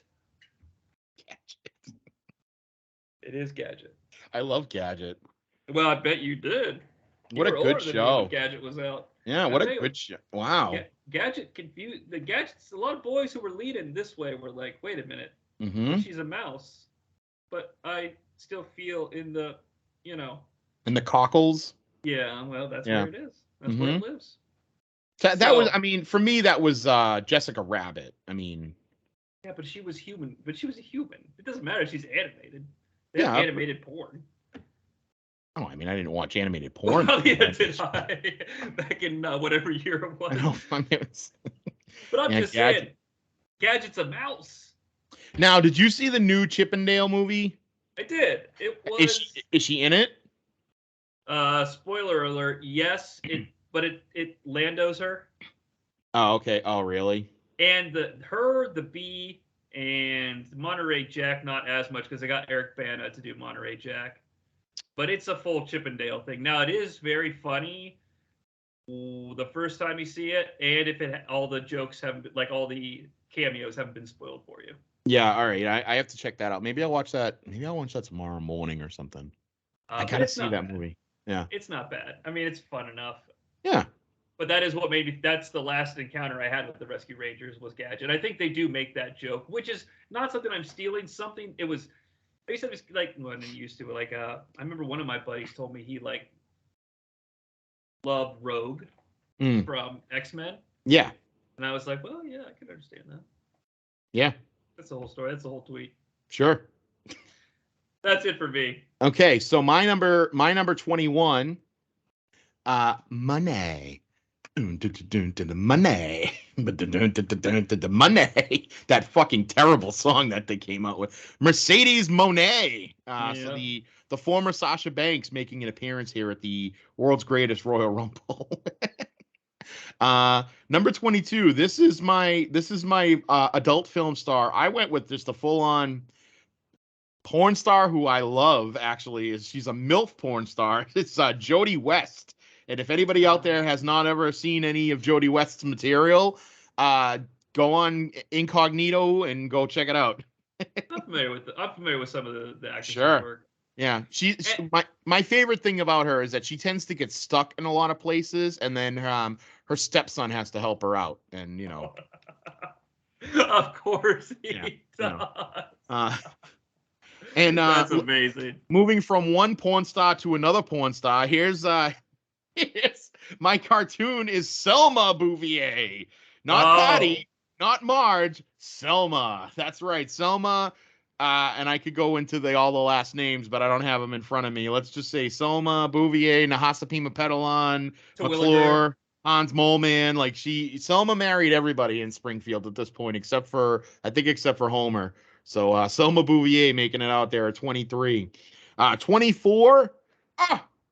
I'll tell you what, King. I'll tell you what, Bob Uecker.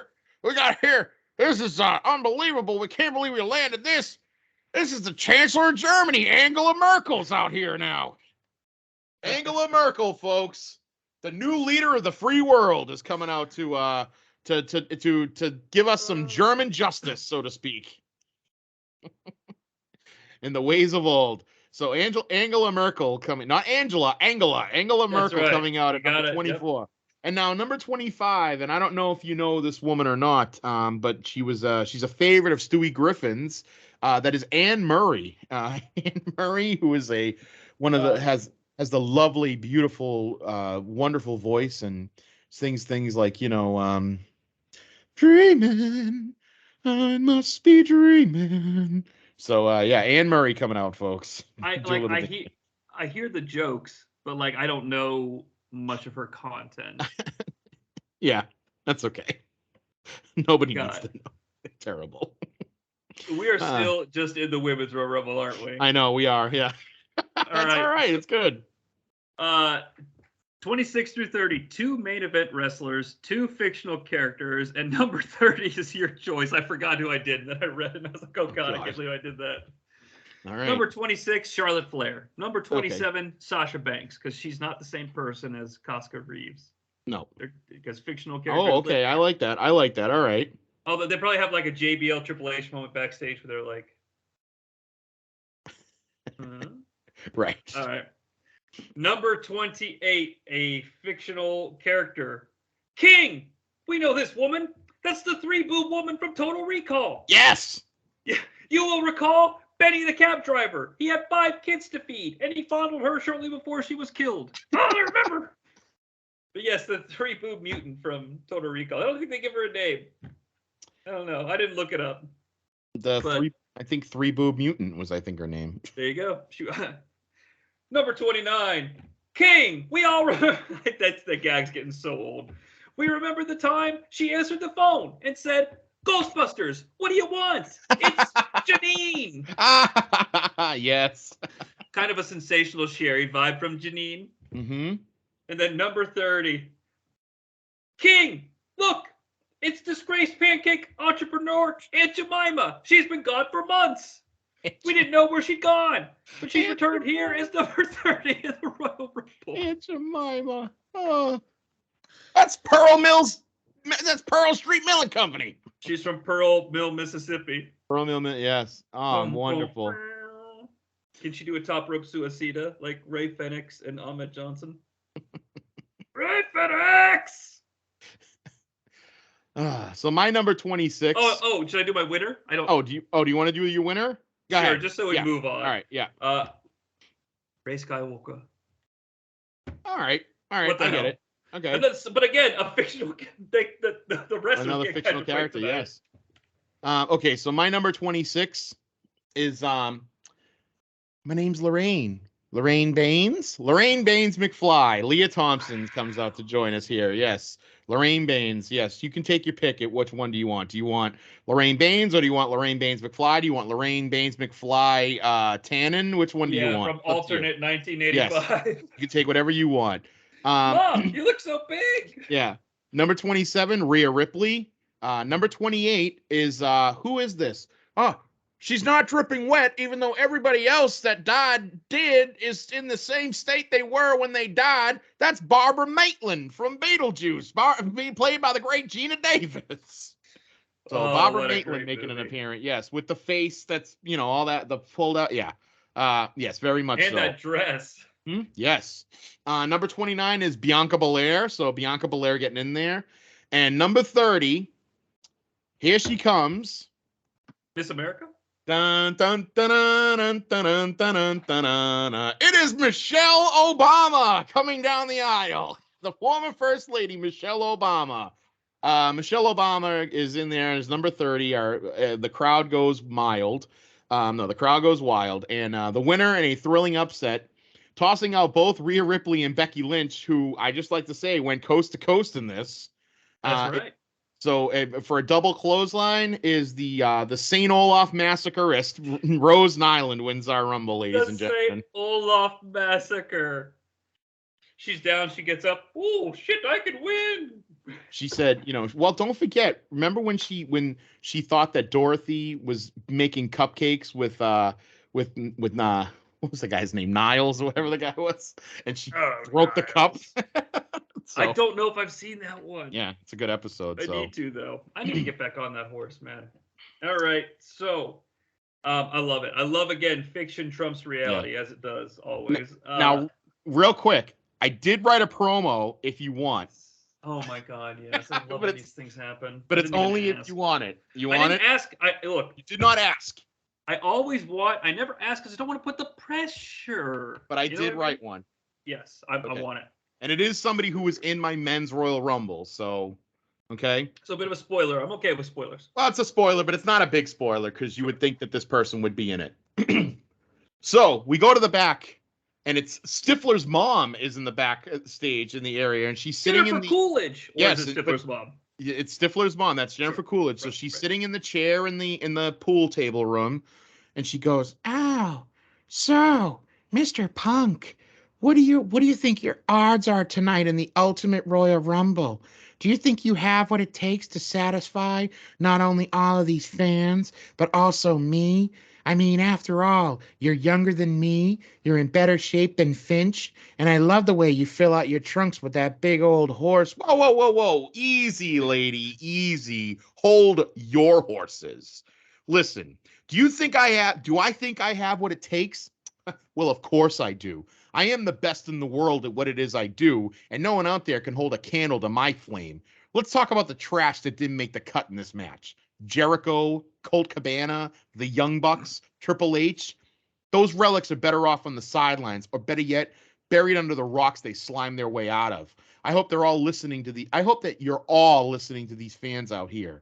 They want a real man to win this thing. And when I do, I hope you're all prepared for the true Judgment Day coming your way. Punk out. I gotta do this little spotlight thing going on here. Yeah, oh, yeah. Dark and mysterious. Yeah, you are. Which was better, the first or the fourth? Or the...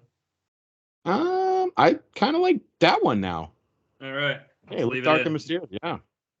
So we go to the Men's Royal Rumble. All right. So, 2 wrestlers. Yes. 2 low-tier fictional characters and 1 main event celebrity here. Yes, it's just the same setup as the women's, but that's all right. Number 1, Kevin Owens. Number 2, Austin Theory. Number 3, King! I can't quite... Yes, wait! It is! It's... Fuck, I lost my spot. It's famed fashion designer and window dressing artist, Hollywood Montrose. He claims he once saw a man have sex with a mannequin, and then again, another man years later in a similar yet unrelated incident. Now, if you're unfamiliar with Hollywood Montrose, he's from Mannequin and Mannequin 2 On the Move. The actor was in Designing Women. I can't remember his name. Montrose. He drove that pink Cadillac car. Dude, Hollywood fucking rules. Yeah, he did. All right. He's a big favorite of mine. Now, of course, Mannequin starring Kim Cattrall, Andrew McCarthy, Misha. What's his name? Misha Smith. I'm not trying to be disrespectful to the man's legacy. I know he's passed away. But yeah, it's just a great character. It's hilarious. I fucking love Hollywood. I wish that they'd like give him his own show on like Paramount Plus or something. Oh, he's dead though. He is. He passed away. Yeah. Anywho, number 4. Now, number 4, King. What's that music? Some like, I don't know if this is. I hope this is not derogatory. Like calypso music. Is that like a thing? That's like yeah. Do. Yeah. Okay. King. Wait. Could it be? Yes. Out walks Bernie Lomax. I fucking knew it. As soon as you said calypso music, I go, he's gonna do fucking Dead Bernie from Weekend at Bernie's 2. With the arrow through his head. It's Bernie Lomax, King. We'd heard rumors he was dead. Halfway down, his music stops because it's the Royal Rumble, and Bernie just. Now, what happens is Andrew McCarthy runs out. And he's like, Richard, it's biting. And then Jonathan Silverman comes out as their characters, Andrew and Richard, and they tie him up to them, and they wrestle in the Royal Rumble as one person, but it's all 3 of them. Oh, God. What the hell are you doing? I love it. It's so good. You know what's awesome is that I think, what's his name's in... He's in, I think, Bernie Lomax. He's in Mannequin 2, isn't he? Yes, that's one of the gags I have. Hollywood turns around and he's like, Richard... Where's the mannequin? And he's like, Hollywood. Oh no! I think Bernie Lomax is in Mannequin 2. That's right. Shared cinematic universe. You have shared cinematic universe with not only Bernie but Hollywood, and so you have Terry Kaiser, Misha Taylor, and Andrew McCarthy. You are unbelievable. What a freaking wicked web that you are weaving there. Richard, what are you doing with the evil cow from Mannequin 2? And what are you doing with this guy? Hollywood. Anyway, where is the mannequin? Number 5 is my big main event celebrity. It's Chris Pratt, and as soon as he gets in the ring, everyone teams up on him and eliminates him immediately. They can't fucking stand him. Oh my god. Okay. Do we have crossover? No, but you'll laugh when you hear why. All right. Okay. Good. All right. So my number 1 and 2 is Arnold Horshack from Welcome Back, Kotter. And number 2 is Larry Dallas from Three's Company. I thought you were gonna say Larry David, but that's good too. No, Larry Dallas, who was Jack Tripper's like sleazy friend who always hung out at the Eagle Beagle. So they go in number 1 and 2 to minimal applause at best. These are your low-tier fictional characters. Yes. I love that we both we got the low-key look. Oh, absolutely. But now Mannequin's a bad movie. But number 3, main event player, is the one and only Brad Pitt. Brad Pitt comes out to enormous applause, and he just comes in and he immediately eliminates the 2, Rorschach and Larry, because they just suck balls. Number 4 is, I went with a little bit of flavor from TNA. We have Ace Austin. Okay. And coming out right after him is Bully Ray. So number 4 and 5, Bully Ray and Ace Austin in there with Brad Pitt. Fucking Bully Ray. Brooke, I freaking love you. Back in TNA. Yeah. Where he belongs. That is true. That is where he belongs. All right. Number 6 through 10, 3 wrestlers and 2 living athletes. Number 6. Sami Zayn, still able to stay with WWE since they haven't been sold yet. Number 7, Kofi Kingston. Kofi Kingston.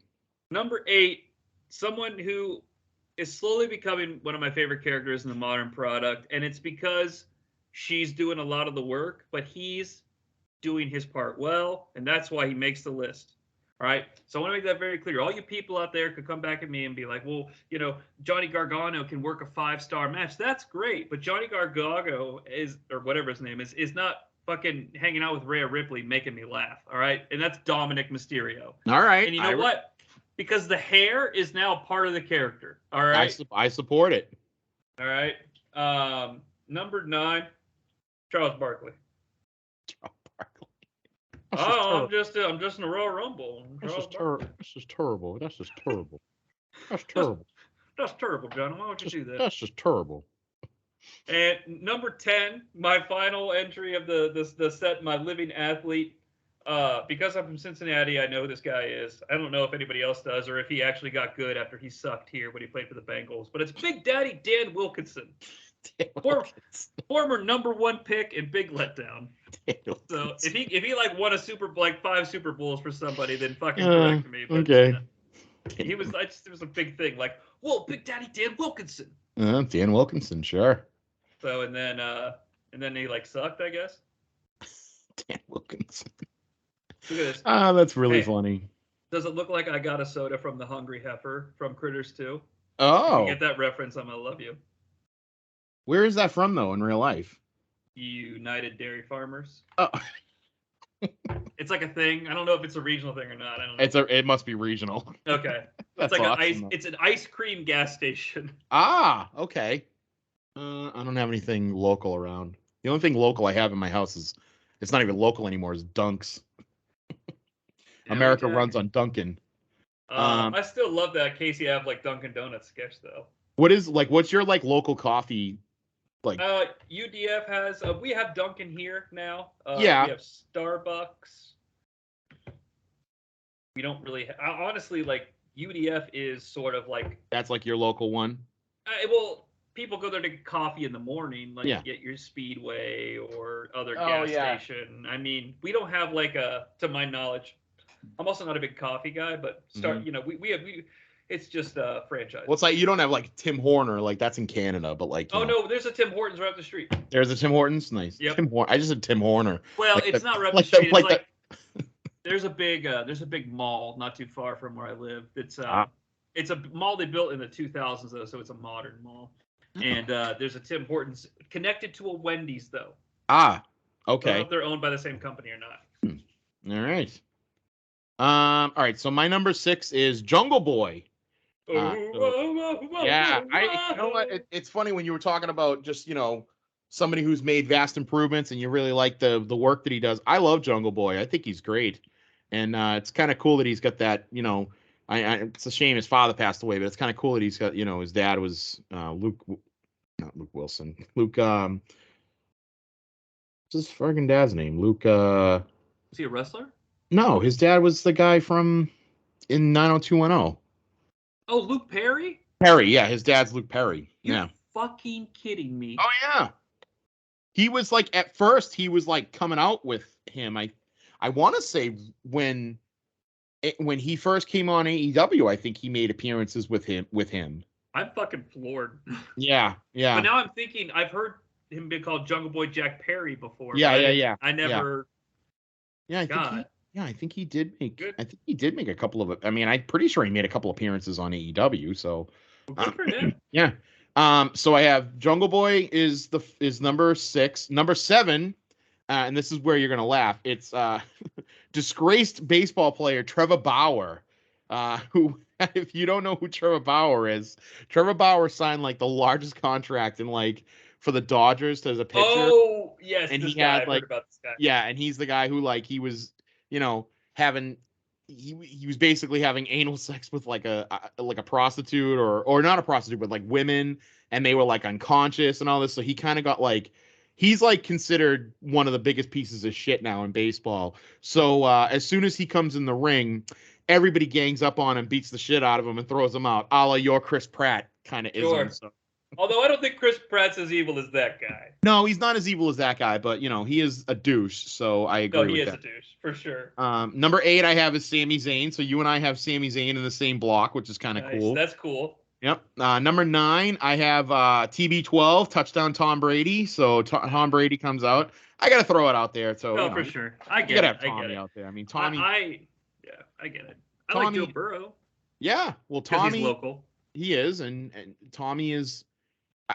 See, I would like to say Tommy is the Boomer Esiason of Boston, but even Boomer Esiason would admit that he's nowhere near Tom Brady at this point. Yeah, Brady's like a Michael Jordan type figure. But I love Boomer, so you know. And then number 10, what about QB Eagles? QB Eagles.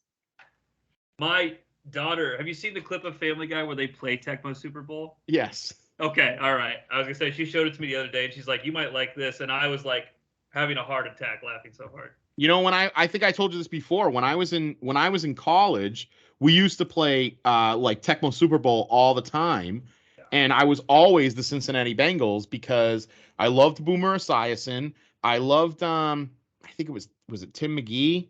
Then they had it was Icky Woods was on the team, and then also was James Brooks, I think it was James Brooks. And then the best part about it was there was the defense. So Bo Jackson was untouchable. Like you could not touch Bo Jackson. But there was one guy who was like equal to Bo Jackson on the defense. And I think his name was David Fulcher, and he played for the Bengals. So whenever the Bengals would end up playing the Raiders, he was the only guy that could tackle Bo Jackson. And I was always the Bengals because of that. And yeah, I love the freaking Bengals. Nice. That's cool. Yeah. I love that game. I like to emulate it. But I play it, and I always pick the Seahawks, and I always rush to get to defense, and I'm always the boss every time. Have you ever seen the movie Stone Cold with Brian Bosworth? I mean, I think like once or twice, yeah, as like a joke, like everybody. Well, sure, but it's such a great, awesome, bad movie. Oh yeah, it's horrible. Yeah. Yeah. Oh, the Boz is awful. Like that, and that destroyed his career pretty much. Yeah. Yeah. Like that pretty much destroyed everything about him. Yeah, that had James Brooks, Icky Woods, Boomer Esiason. Yeah, it had who else was on there? That's a great Tim McGee. Yeah, Tim McGee. That was a great game. I love that game. I should go back and try to find a way to get that again. It's classic. It is.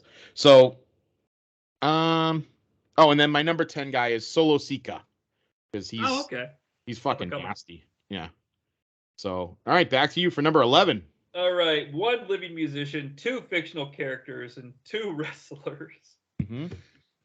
Number 11, King. That's a former member of the NKOTB. He sang that one song, "Give It to You," where they danced in front of the big Ferris wheel. He even says in the song, "I'm the place to be." And I've wondered for years why they didn't make that into the intro of the Place to Be podcast. It's Jordan Knight. Seriously, it's right there, Scott and JT. I'm the place to be.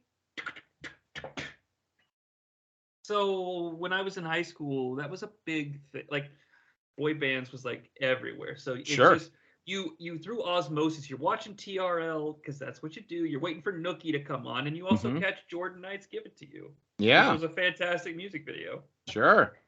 Like he's one of the worst of the like boy guys that went solo. And you threw it out, a little Boston reference too, so I appreciate that as well.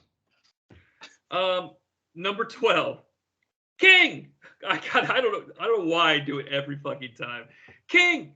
That's Scott Howard, the starting point guard for the Beacon Town Beavers. He single-handedly led the team to the first state championship in over 200 years. Sports writers said, and I quote, "He's an animal on the court." Now, number 42 for the Beacon Town Beavers is Scott Howard. And if you don't know who it is, folks, that's the Teen Wolf. Scott Howard. Oh, boy. Number 13. We all recognize him, King. He's sometimes referred to as a man-child. He was suspect numero uno in the most well-known case of bicycle thievery since that movie, The Bicycle Thief. He trains for matches in his world-class bathtub/swimming pool, and he never goes anywhere without his bodyguard, Sub-Zero from The Running Man. That's Francis Buxton. Now, a connection here. Francis Buxton from Big Top Pee-wee is in Teen Wolf with Scott Howard playing Chubby, the power forward or the center. All right. Now, if you're not familiar with Francis Buxton, okay, He is the dude that he's the Pee-wee's like, I didn't steal your bike, Pee-wee. And Pee-wee's like, you stole my bike, Francis.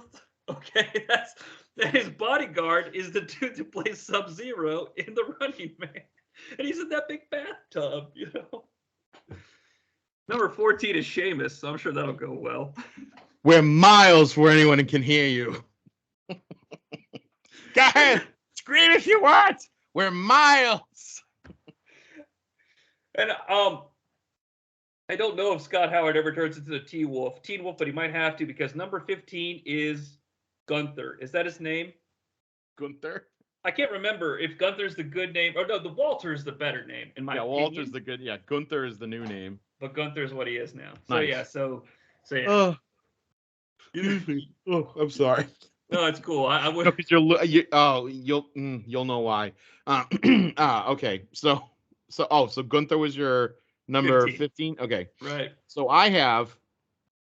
Here we go now.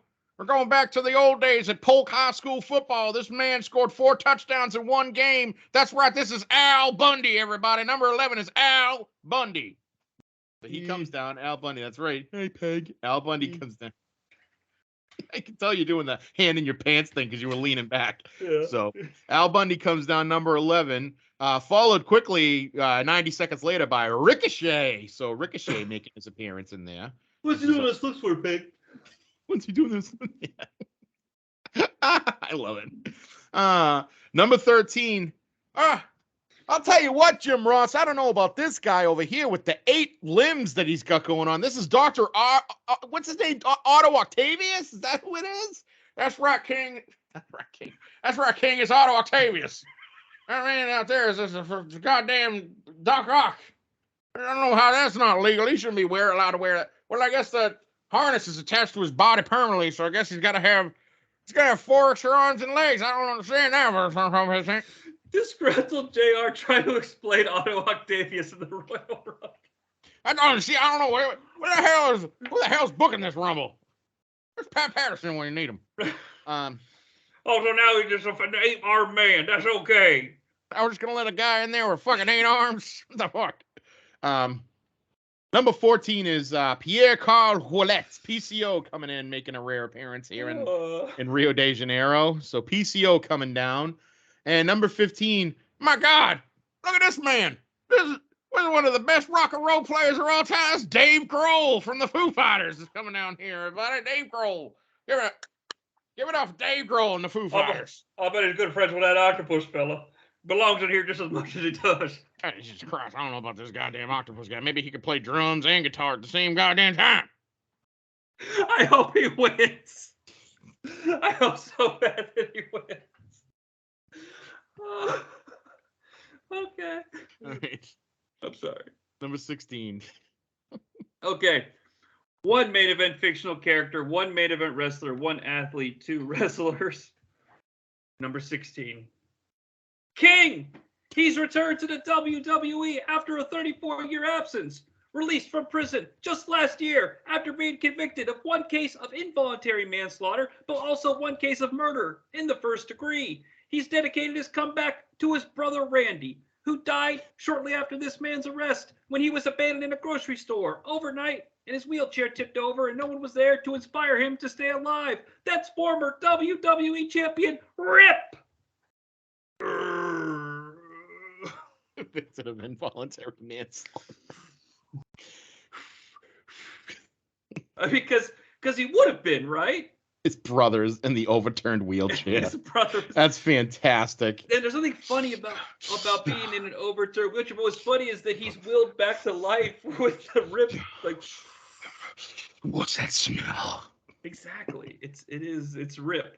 The greatest thing is that Randy is played by Mark Pellegrino, who's fucking Jacob in Lost. I don't know if you watched Lost or not, but he's awesome. Like, I freaking love Mark Pellegrino. He was in the show Being Human that was on like Sci-Fi, and then he's Jacob. I mean, dude, he's so good. Whenever he pops up in shit, I get like so excited. He's Billy Phelps in Lethal Weapon 3. I get all excited when I see him, and I go, and every time I see him, I'm like, that's the guy that was Randy Thomas. Like, talk about like, if I ever got to meet him, I'd be like, dude, did you just? I hope you got at least a decent check, because I mean that movie's fucking garbage. My favorite part of the whole movie is right when Rip comes out and he's like, "Rip!" They're shooting him from behind. He goes, "Rip on, rip on." Come on, Randy, let's go, Charlie. And then it cuts to him walking, and he's just doing this whole thing. He's like, "We're gonna rip Jake Bullet, man." Yeah, but his lips aren't moving. I just wish that once Hogan brought that blue belt in, like, and wore the blue belt, like, again, where's the cross promotion? Why didn't he defend the blue championship ever? I just watched the Saturday Night Live where Zeus blocks the cage. But here's the thing. I'd only ever known that from the build-up video to No Holds Barred, the match, the movie. So to me, in my mind, that was always an epic moment. It happens, and then they just cut to a commercial, and Zeus is gone. I mean, and then he has, I mean, to cut back to wrestling, then he has a freaking banger of a match with the Boss Man. Isn't that where he suplexes him off the top of the cage in that, right? Yeah, and Boss Man's all bleeding and shit. Yeah, I mean, that's a great match with the Boss Man. So, yeah, that's pretty funny. But I love that Zeus with his armor or whatever it was. Number 17 is my main event wrestler. It's John Cena. And he just came back, so I didn't consider him eligible. Number 18 is my athlete, King. I know him. He says, quote, "Therapy can dramatically change your life. It helped me a lot, so you should try it for yourself. It's Michael Phelps." Now, I got nothing against Michael Phelps or therapy, all right? It's just the way Phelps gives that performance. Sure. Therapy can help dramatically change your life. It helped me. You should try it for yourself. It's like, no take two? Can we do a take two on Phelps? I'm sorry. Nope. Michael, I know you're very talented. I see the medals. Nope. One take Phelps. Just one. One take Phelps. Anyway, let's use take That's one. Like, it's just a bad take. Number 19. Hey, kids, it's Krusty. Hey, kids. Take two. Kids? I feel like it looks like I'm broadcasting from the Alkali Flats. No, you look good. Well, Flats. Number 19 is Seth Franklin Rollins. And number 20 is Lacey. Oh, no, I'm sorry. Apple thinks that should be Lacey. It's Lashley. Apple thinks it should be Lacey. Apple hates Cena, for God's sakes. Oh. Why? What did it say? Oh, because it's just because it's spelled C-E-N-A. Oh. King, Apple's betrayed Cena. Yes, it's Gwyneth Paltrow's son. He's in the Royal Rumble for some reason. I mean, they let an octopus guy in. That's right. Goddamn, Bob the Octopus is still in here. We got to get number 20 in. Goddamn Octopus is in here. Who's number 16, King? Well, all right. So number 16 is my main event guy. It's AJ Styles. So I think you and I kind of had a similar, we're going to have AJ Styles in there. He's going to go in there. AJ Styles in there to hang with the Octopus guy. So we can get him in there. What? That goddamn Octopus can't go in the Styles Clash, King. He's going to have a lot of arms on it. I mean, where the other arms going to be? Tell me, King. Where the arms going to go? Number 17 is recently he signed extension to the Boston Red Sox, now one of the most expensive players in baseball. Rafael Devers, our third baseman. Rafael Devers. I'll take him over goddamn Octopus Man. Rafael Devers, who he's now the face of the team. The guy doesn't speak any English, so it's going to be kind of hard during, to have commercials with him for Subway and stuff like that. But that's okay. Didn't speak English, and he turned out fine. I mean, no, great. I'm not trying to sound like you have to speak English to turn out fine. I'm just saying, in the business of selling yourself, you're going to need to bring it to every audience you can. Yeah. Well, so there's the whole comparison to him to David Ortiz is that Rafael Devers is young, and then he's kind of already a clutch hitter. And if anything, he's just going to grow into this like amazing character like David Ortiz ended up becoming. And the thing is David Ortiz has done so many freaking commercials for the Boston area that like he's on TV all the time now. And I at least David Ortiz speaks English. Like that's the thing. This kid barely speaks English. So it'll just be fun to see how he develops as a human in this area of the country. Number 18. So it's time for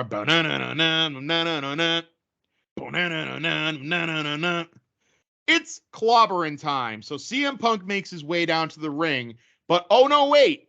he never makes it to the ring because coming out from behind is Colt Cabana, who just beats the shit out of him and cleans his clock and pulls him in the back. So CM Punk, after cutting that promo behind, never gets to make it to the ring into the Rumble because Colt Cabana just destroys him on the way to the ring.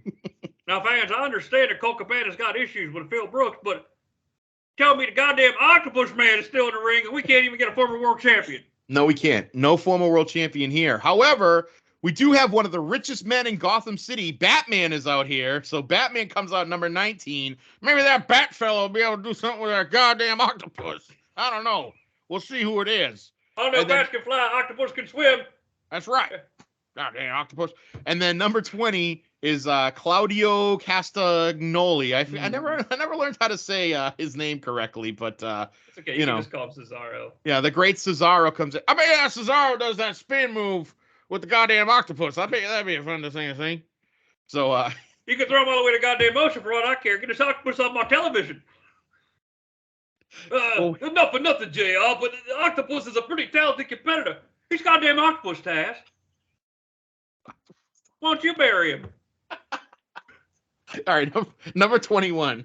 You're up. Okay.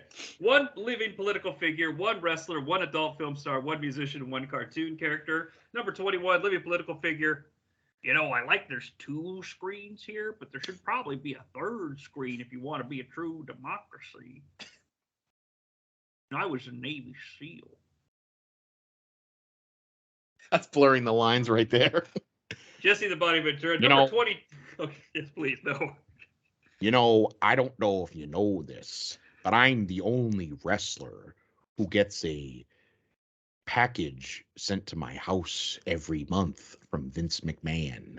I call it my retirement package.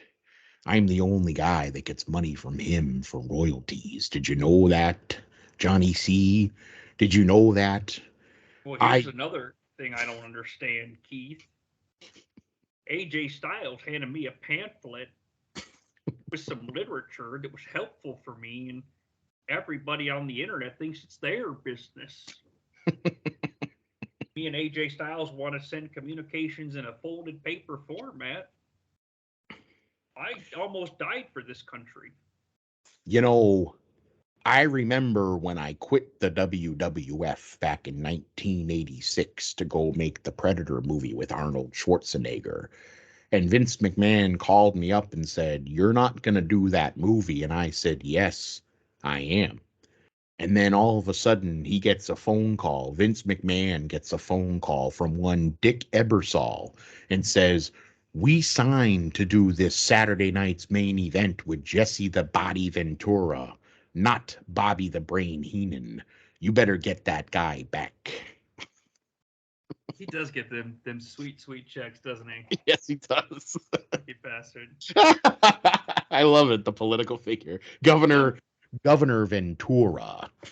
They called me the mayor of Menlo Park. Oh wait, that's fucking Thomas Edison. I'm the mayor of Brooklyn Park, Minnesota. Menlo Park, yes.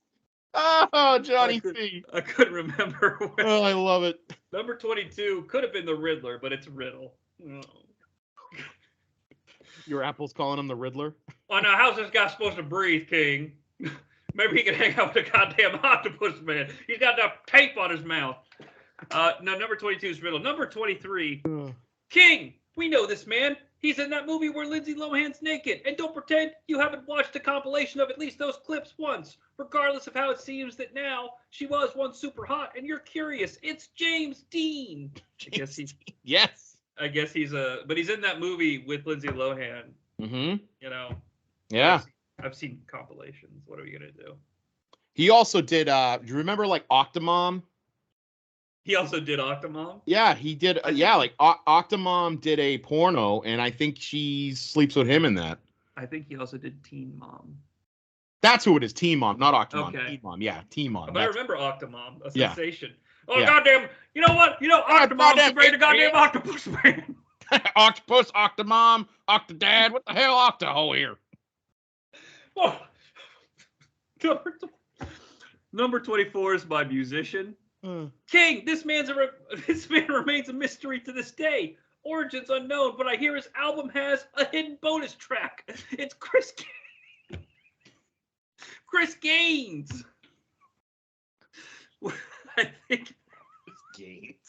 I think that's fucking Garth Brooks's CD. It's Garth Brooks's alter ego.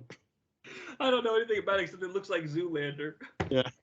And then number 25, animated character King. We all know that man. He's our friend. And a whole lot more. It's Denver, the last dinosaur. There's a goddamn dinosaur in the ring now. We got octopus, we got dinosaurs, we got Chris Gaines. What the hell's going on here? Goddamn octopus man. And a goddamn dinosaur. What the hell kind of a rumble is this?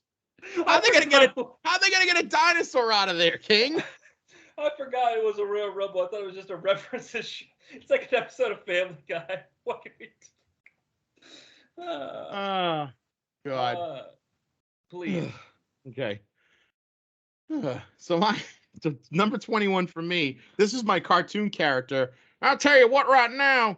We got a goddamn octopus in the ring, and now we're going to have an alien. It's Roger Smith from American Dads coming down. And here's the thing. He's like the faces of Foley. He's got multiple personalities that he's coming. I'm surprised we don't see him and further people coming down here. So Roger Smith comes out. Oh, hello, everybody. I'm Roger Smith. I'm ready to be in this rumble. That's a good Roger. He comes down. He's dressed in his regular Roger. Well, no outfit. He's not wearing anything. But he could definitely come down as Kevin Bacon or any of the other ones that he dresses up as. Number 22. Here's my political figure. And I apologize in advance for this if anybody gets offended. But here comes the former twice impeached president of the United States. The biggest loser, Donald Trump, comes down. Listen, coming down to this rumble, I'm going to win this whole thing, and then I'm going to be back to the top of the World Wrestling Federation, I promise you. Yeah, he gets the warlord / Santa Morella treatment where he gets thrown out immediately. So, yeah, he's done. Very nice. I can get to my fillet of fish. Ooh, it's a fillet of fish. Yeah, so he okay, good. I just wanted to, I got another call. I wanted to make sure I didn't disconnect ours. That's okay. You want to talk to the goddamn octopus man? No, it's no octopus. So coming out next is, so it's funny that you went with James Dean, because I believe people have called James Dean the Peter North of this generation. I went with Peter North as my I'm familiar with him. If only because I just want to see that perfect hairstyle, which I don't know if you know this or not, but it was always written in the contract that none of the women ever touched his hair. Well, I mean, but I also see, I didn't do Ron Jeremy because I figured you might, because I'm not, don't get me wrong, this is not a protect my masculinity statement. I don't know a lot of male porn stars. Yeah, that's okay. I just don't. And if I did, I fucking rock and roll. So I scoured the earth for James Dean, but I do know Peter North. So it's crazy we haven't done any synergy yet. Well, yeah, none yet. Yeah, unless you pick Chris Gaines with the hidden bonus track. I did not. Okay. So number 24, I have Kevin Owens. So Kevin Owens is in there, which is, I think 24 is a good number for him to come out to. Number 25 is my musician. I went with Justin Timberlake. I like Justin Timberlake. I like JT. Yeah, he does a little dancing as he comes down, and then he does a little dick in the box action, and then he's off and running. So very nice. And now we're down to our final fives. All right. So 2 main event wrestlers, 2 fictional characters, and number 30 is your choice. Mm-hmm. Number 26, Brock Lesnar. It sounds like he says Lester. Well, Brock Lesnar. Number 27, Goldberg. Okay. Number 28, you get the 3, 2, 1. And this community has been through so much with the loss of Alex Murphy, who we honored at the top of the show here at Ford Field. King! We know who that is. It's Mrs. Foley's baby boy from here in Detroit. He loves the Lions, bananas, and Sears. It's Axel Foley. Oh, you had me confused for a minute. Oh well, yeah, that's the gimmick. I love it, yeah. But he does love bananas. Mhm. Billy. Probably should do an Eddie Murphy impression. You're not gonna fall for the banana in the tailpipe. You've been hanging out with this dude too long. Number 29 might be the deepest pull. Okay. Francis Buxton I felt was deep, but King! It's the enforcer of Team Iceland! Number 9! Gunnar Stahl! Famously stopped by Julie the Cat Gaffney, and he changed his ways and said, quote, "You lost it for yourself. Let's go shake their hands. It's Gunnar Stahl from the Junior Goodwill Games." Gunnar Stahl, of course, was the captain of Team Iceland in D2, the Mighty Ducks, who did indeed want to shake their hands after the climactic gold medal match. And number 30, King! He's been alive this whole time. Rip was wrongly imprisoned. Zeus was waiting in the shadows for 34 years, planning his revenge. It is Zeus. The last four men in the ring are Rip and Zeus and Goldberg and Brock. They turn to each other, and Zeus and Rip each grab one of the other guys and toss them out so they can go face to face. And Rip wins and gains, a little bit of retribution. Very Zeus good. was alive the whole time. Very good. And, he was wrongfully imprisoned. Yeah, so Rip, another fictional character, wins. So Rip and Ray are heading to WrestleMania. Well, wait a minute. Didn't he also kill the producer there? Yeah, Brell was the involuntary manslaughter. Okay.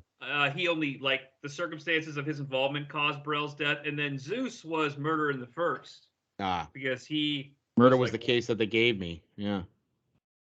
That's right. I fucking love that soundtrack. Murder was the case, the movie. That's where Natural Born Killers comes from. Mm-hmm. And you've got the Dog Pound and Sam Snead. Okay. Yep. I grew up and I was in junior high when the East Coast West Coast thing was going on. Murder was the case that they gave me. Good stuff. Okay, so my final five. Number 26, coming to us from the great show Benson. We have Benson Dubois, played by Robert Guillaume. That is deep, but I like it. That's a deep cut right there. I do like Robert Guillaume. He's a fantastic character actor. Yes, he is. And Benson was one of my... Now, Benson, I think you may know this, that he originally was on Soap. And he was the butler on Soap. I don't know if you remember the show Soap. That. Yeah. I've heard of it. And then he had the spinoff was he went and he worked for the governor of California, Benson. So yes, I was a big fan of that show.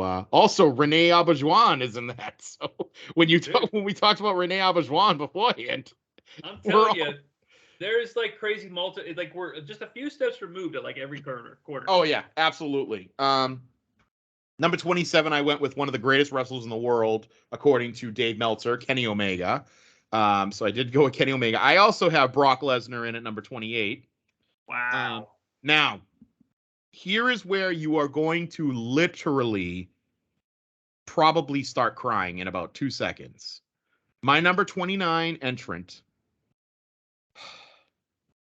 And now this is where you and I had not talked about this prior to the show. Coming out on Pee-wee's bike is Francis Buxton. I can't believe we crossed over with Francis Buxton of all fucking things on this planet. Right, Pee-wee? And the only reason I love it. I love that performance. When I was like, I got Michael J. Fox. I want Chubby. And from Teen Wolf, so I picked Francis.